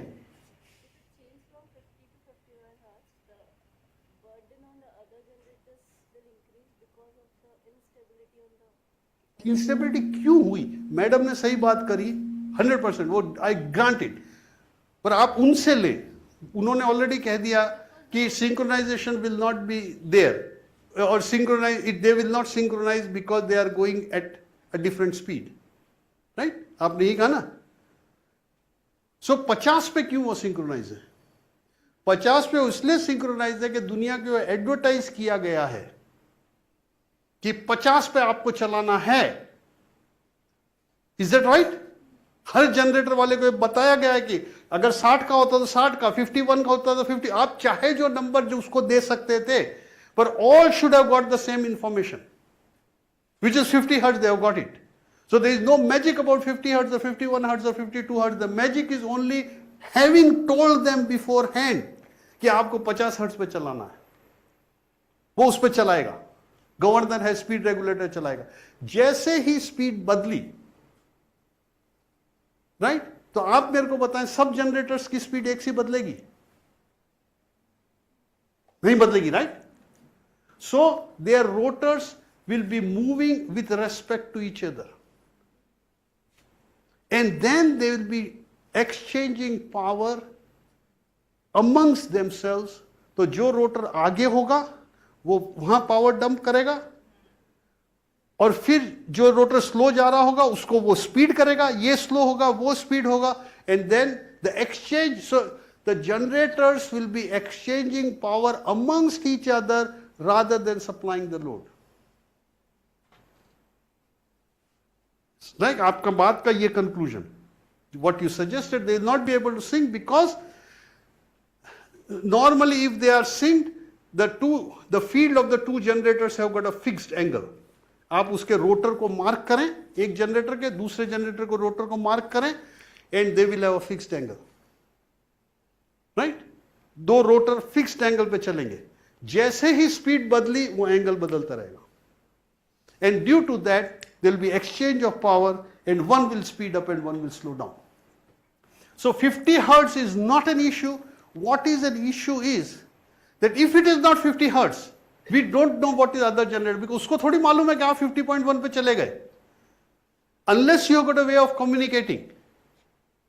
ये भी एक बहुत बड़ी बात है। आप पैरेलल इसमें inverters you have, so there are schemes where you tell others you have changed your frequency, and that's power sharing and all that. So these are very important concepts. So unless you communicate कि मैं 50.1 पे चला गया हूँ, आप सब 50.1 पे आ जाएं, there is no way you will have a synchronized thing. Anyway, so it's very normal, by the way. In all, आप यहाँ लगाकर measure कर लें, you will never measure 50, because जो बड़ा generator होता है, which is power station, which is 3000 megawatts or plus there, they pull everybody. जैसे ये जनरेटर है that is dumping energy on this big guy, वो उसको तो कोई अंतर नहीं पड़ेगा, that will take it, and this guy will slow down on its own and lock in with the big generator. So normally frequency is not 50, it is 50, बदलती रहती है, and they have got an integral error which they put to 0. So we have come to two conclusions, and these are very essential ideas about power system. One is we monitor voltage and frequency. Now can you tell me in very nice complete sentences, Marathi में तो मराठी में, गुजराती में गुजराती में, हिंदी में हिंदी में, what is the importance of monitoring voltage and frequency?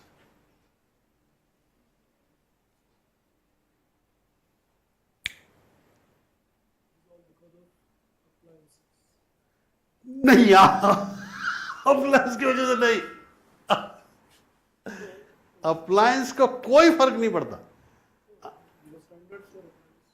Standards हैं, पर उसको क्या हो जाएगा, इसको 240 के 260 है, कुछ नहीं होगा, believe me. So, but we don't monitor because of that. That is the very vital, fundamental fact we should realize. That monitoring is not because of appliances, it is for a different reason. वही मैं कहने का प्रयास कर रहा हूं. And it's very easy to believe. जब लोग बाग आपको कहते हैं कि because of appliances you monitor voltage, it's very easy to believe. But that's not the fact.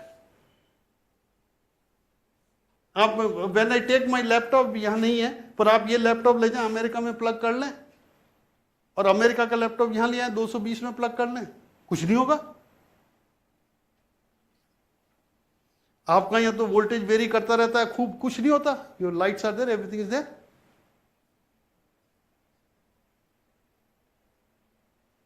So why do we monitor? वो अपने डिस्कस कर चुके।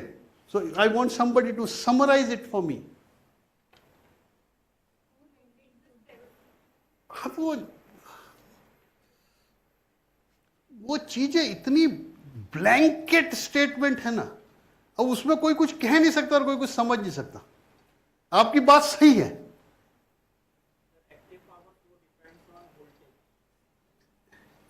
Active power flow, that's something definite statement.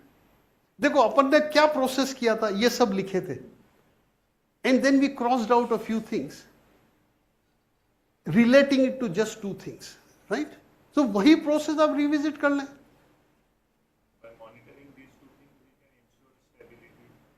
Okay, सो एक चीज एक बार, by monitoring voltage what can you ensure?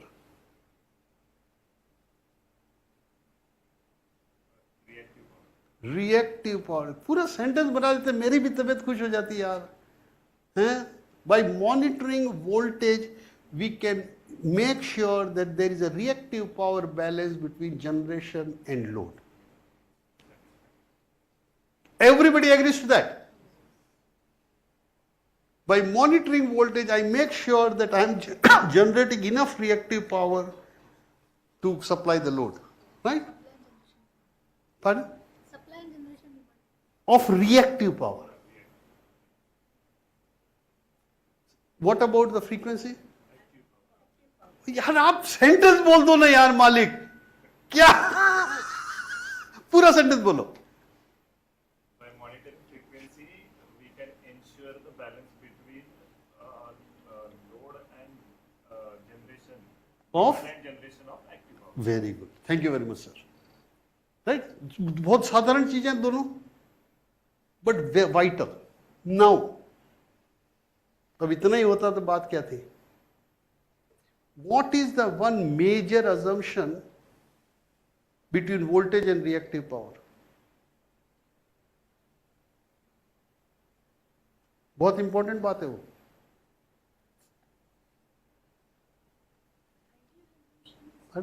ideal assumption. मतलब there is an assumption we have to make to link voltage with reactive power. Voltage variation does not affect the frequency or load current. नहीं, वो तो frequency तो नहीं करेगा, it will exchange the power, but there is a blanket assumption, there is a very important, let me give it to you. कहाँ है?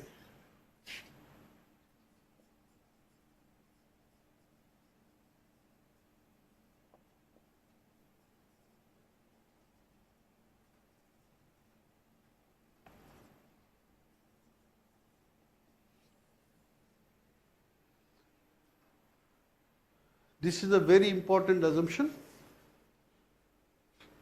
right? Your transmission lines are mostly inductive, and if your transmission lines become resistive, this assumption is no more valid. Okay, so this if you break it down to load this angle delta, which you relate to the real power, then it all breaks down. If it is a resistive line, delta gets related to reactive power and voltage gets related to real power. ये बहुत बड़ा, you have to know this thing, very important. That is, the transmission line is not inductive. That means you can ignore the resistance, which you can definitely ignore in high voltage lines, but you cannot ignore in, suppose the wires in this VNIT, you cannot make that assumption. So it's more complicated. Okay, so having come so far, let's, so मेरे को एक lecture तो लगेगा.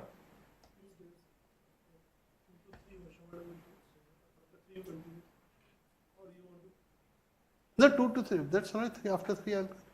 Okay, so maybe अपना time हो गया, पर lunch थोड़ा 2 मिनट कम कर लेंगे, हैं?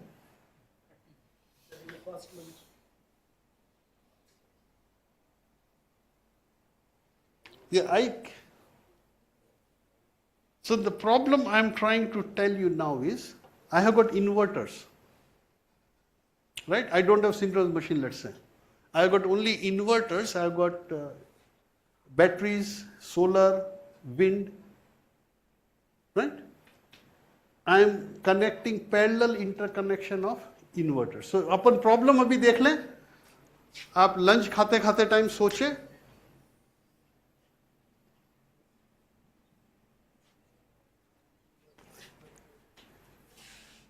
सो ऑल जो अपन ने अभी चर्चा करी है, that is vital, and this took people a few years to come down to these conclusions. They did not have, of course, the facility of the computer simulation we have. They did all by hand and insights, but it formed a very strong basis for interconnected power systems. अगर ये नहीं concepts clear हो, so you cannot operate an interconnected power system. So you have to have crystal clear concepts what we discussed. And I don't think that you can not have these concepts crystal clear in your head if you are doing anything related to power systems. So how do we use this already digested understanding to parallel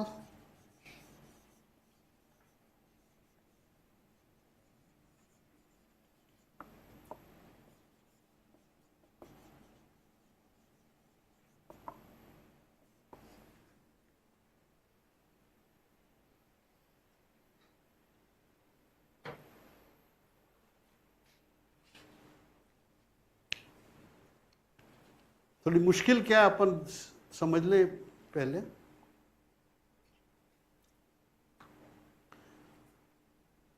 To operate an interconnected power system dominated by synchronous machines, what is it we monitored? How did we do? The doctor pulse नापता है, वैसे अपन ने क्या नापा था?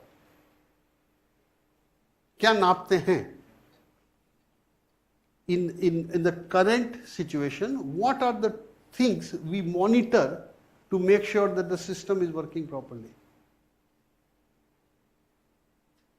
अभी क्या करते हैं? क्या? और क्या मॉनिटर करते हैं?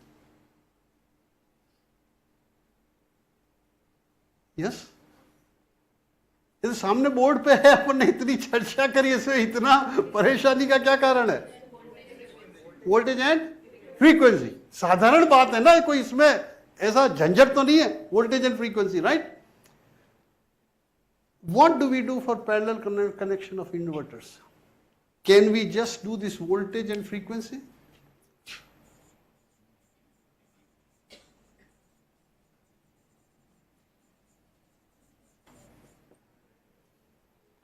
ये वोल्टेज एंड फ्रीक्वेंसी तो घुस के होना चाहिए. रात में कोई सुबह उठाकर पूछे वोल्टेज एंड फ्रीक्वेंसी निकलना चाहिए. If you have anything to do with power system, and why, वो इतना सॉलिड होना चाहिए कि there is nobody can shake that.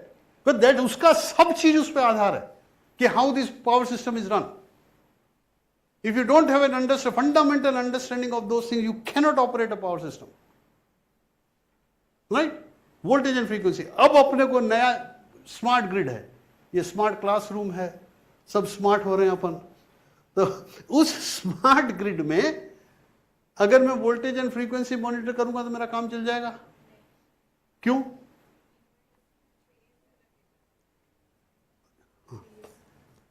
ये माइक्रोफोन मैडम को आप देकर रखें. हाँ बोले.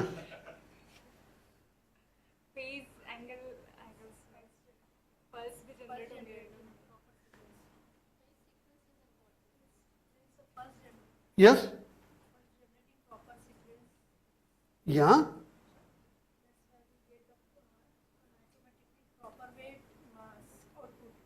यस. तो उसमें क्या, हाँ वो तो होगा, आई एग्री होगा. तो उसका what is the consequence of that आप कह रहे हैं?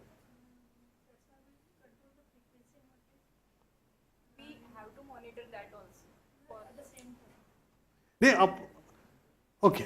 व्हाट सी, कई बार क्या होता है कि you are telling the right thing but it may not be related to what we are discussing.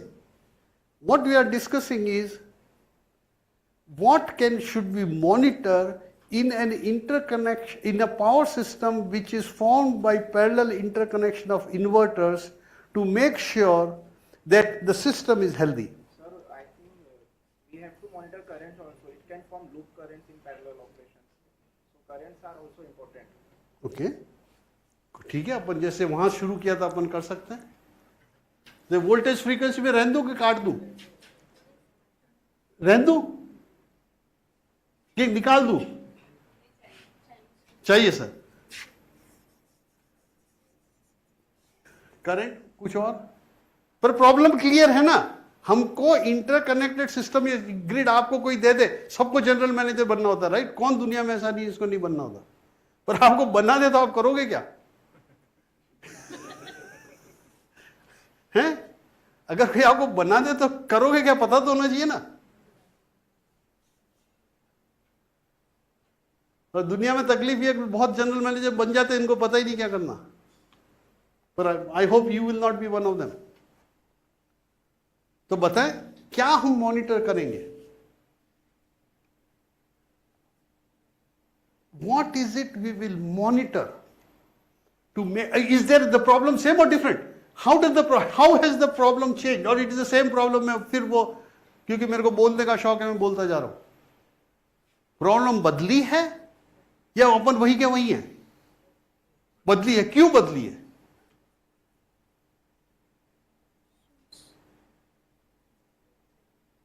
देखो कोई भी नई चीज सीखो, और तो आपको मार पड़ेगी अगर आपने गलत आंसर दिया तो। I think voltage and current, they lead or lag, has a meaning. Yes. That's all. आपकी Intuitively, I am just saying. no, वो तो ठीक है कि it depends on the power factor of the load or what not, पर अपनी समस्या ये है कि पावर सिस्टम बराबर चल रहा है या नहीं चल रहा, कोई तकलीफ आने वाली है या नहीं आने वाली है, इसका पता कैसे लगाना है। सिंपल। अभी अपन लगा रहे हैं, सिस्टम चल रहा है, फर्स्ट क्लास चल रहा है, राइट? जब से मैं नागपुर में आया हूं था मेरे ख्याल से एक बार कुछ सर्किट ब्रेकर हुआ था, राइट? वो संडे को कभी हुआ था, हाँ पावर एक बार। और उस गेस्ट हाउस में मेरे ख्याल से यूपीएस है तो फटाक से आ गया। पर in general we are able to run this power system. तो क्यों साला हेडेक करना यार? अगर इन्वर्टर लगा भी दिया तो क्या चल रहा है तो चलता रहेगा, कि we have to think something different. Yes, harmonic, पर उससे देखिए आप ये सब चीजें वैलिड हैं, पर उससे स्टेबिलिटी में फर्क पड़ता है क्या? There is a primary problem, there are secondary problems.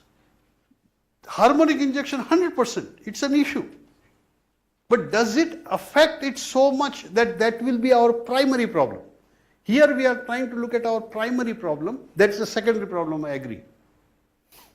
So you can do research, you can do a nice PhD on harmonics, and it is all a very genuine requirement. Okay? But what is the primary thing? Firstly मेरे को पता है problem, आपने कहा चलो आपकी बात मान ली, हार्मोनिक कंटेंट वो बदला है। How else has this thing changed?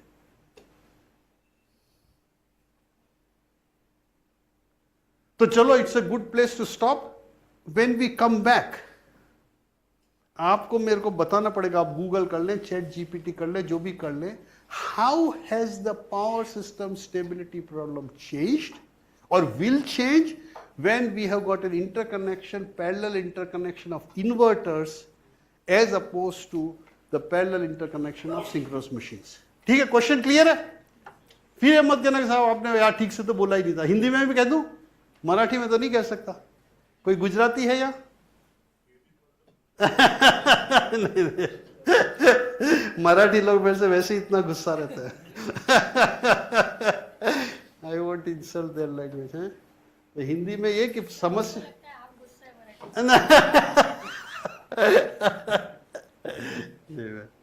हमारा बहुत अच्छा मित्र है मराठी, वो हमको कभी मानता नहीं है कुछ। अरे तुमको क्या पता। एनीवे, सो आप सोचें कि जो समस्या है पावर सिस्टम को सुचारू रूप से चलाने की, अभी की जो समस्या है और आने वाले ग्रिड की जो समस्या होगी, वो एक ही है या भिन्न है, ये आपको बताना है when we come back, right? अब ऐसा मत करना भाग जाना। वर्षा मैम का बहुत इंटरेस्टिंग लेक्चर है, हैं? गायब मत हो जाना आप लोग। अपने वो सज्जन तो गायब ही हो गए यार, कहाँ बैठे? अरे सर आप तो 2 दिन से, अब तो वहां से गायब भाग के आप यहाँ गए, तो मैं पकड़ने वाला था। वहां आपके अच्छे मित्र हैं ये, मतलब क्या आपका, आई वांट टू अंडरस्टैंड। आप यहाँ आराम से बैठे थे, राइट? अब वहाँ क्यों गए बता दो। प्रॉपर फ्रॉम और उसका अच्छा आप बीमार थे पर आप यहाँ से उठ के वहाँ क्यों गए? एसी, ओके एसी की वजह से, ओके हर चीज का कारण होता है मेरे भाई। Okay okay sir, see you after lunch.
ఇప్పుడు గెస్ట్ హౌస్కి వచ్చేయండి ఇద్దరు.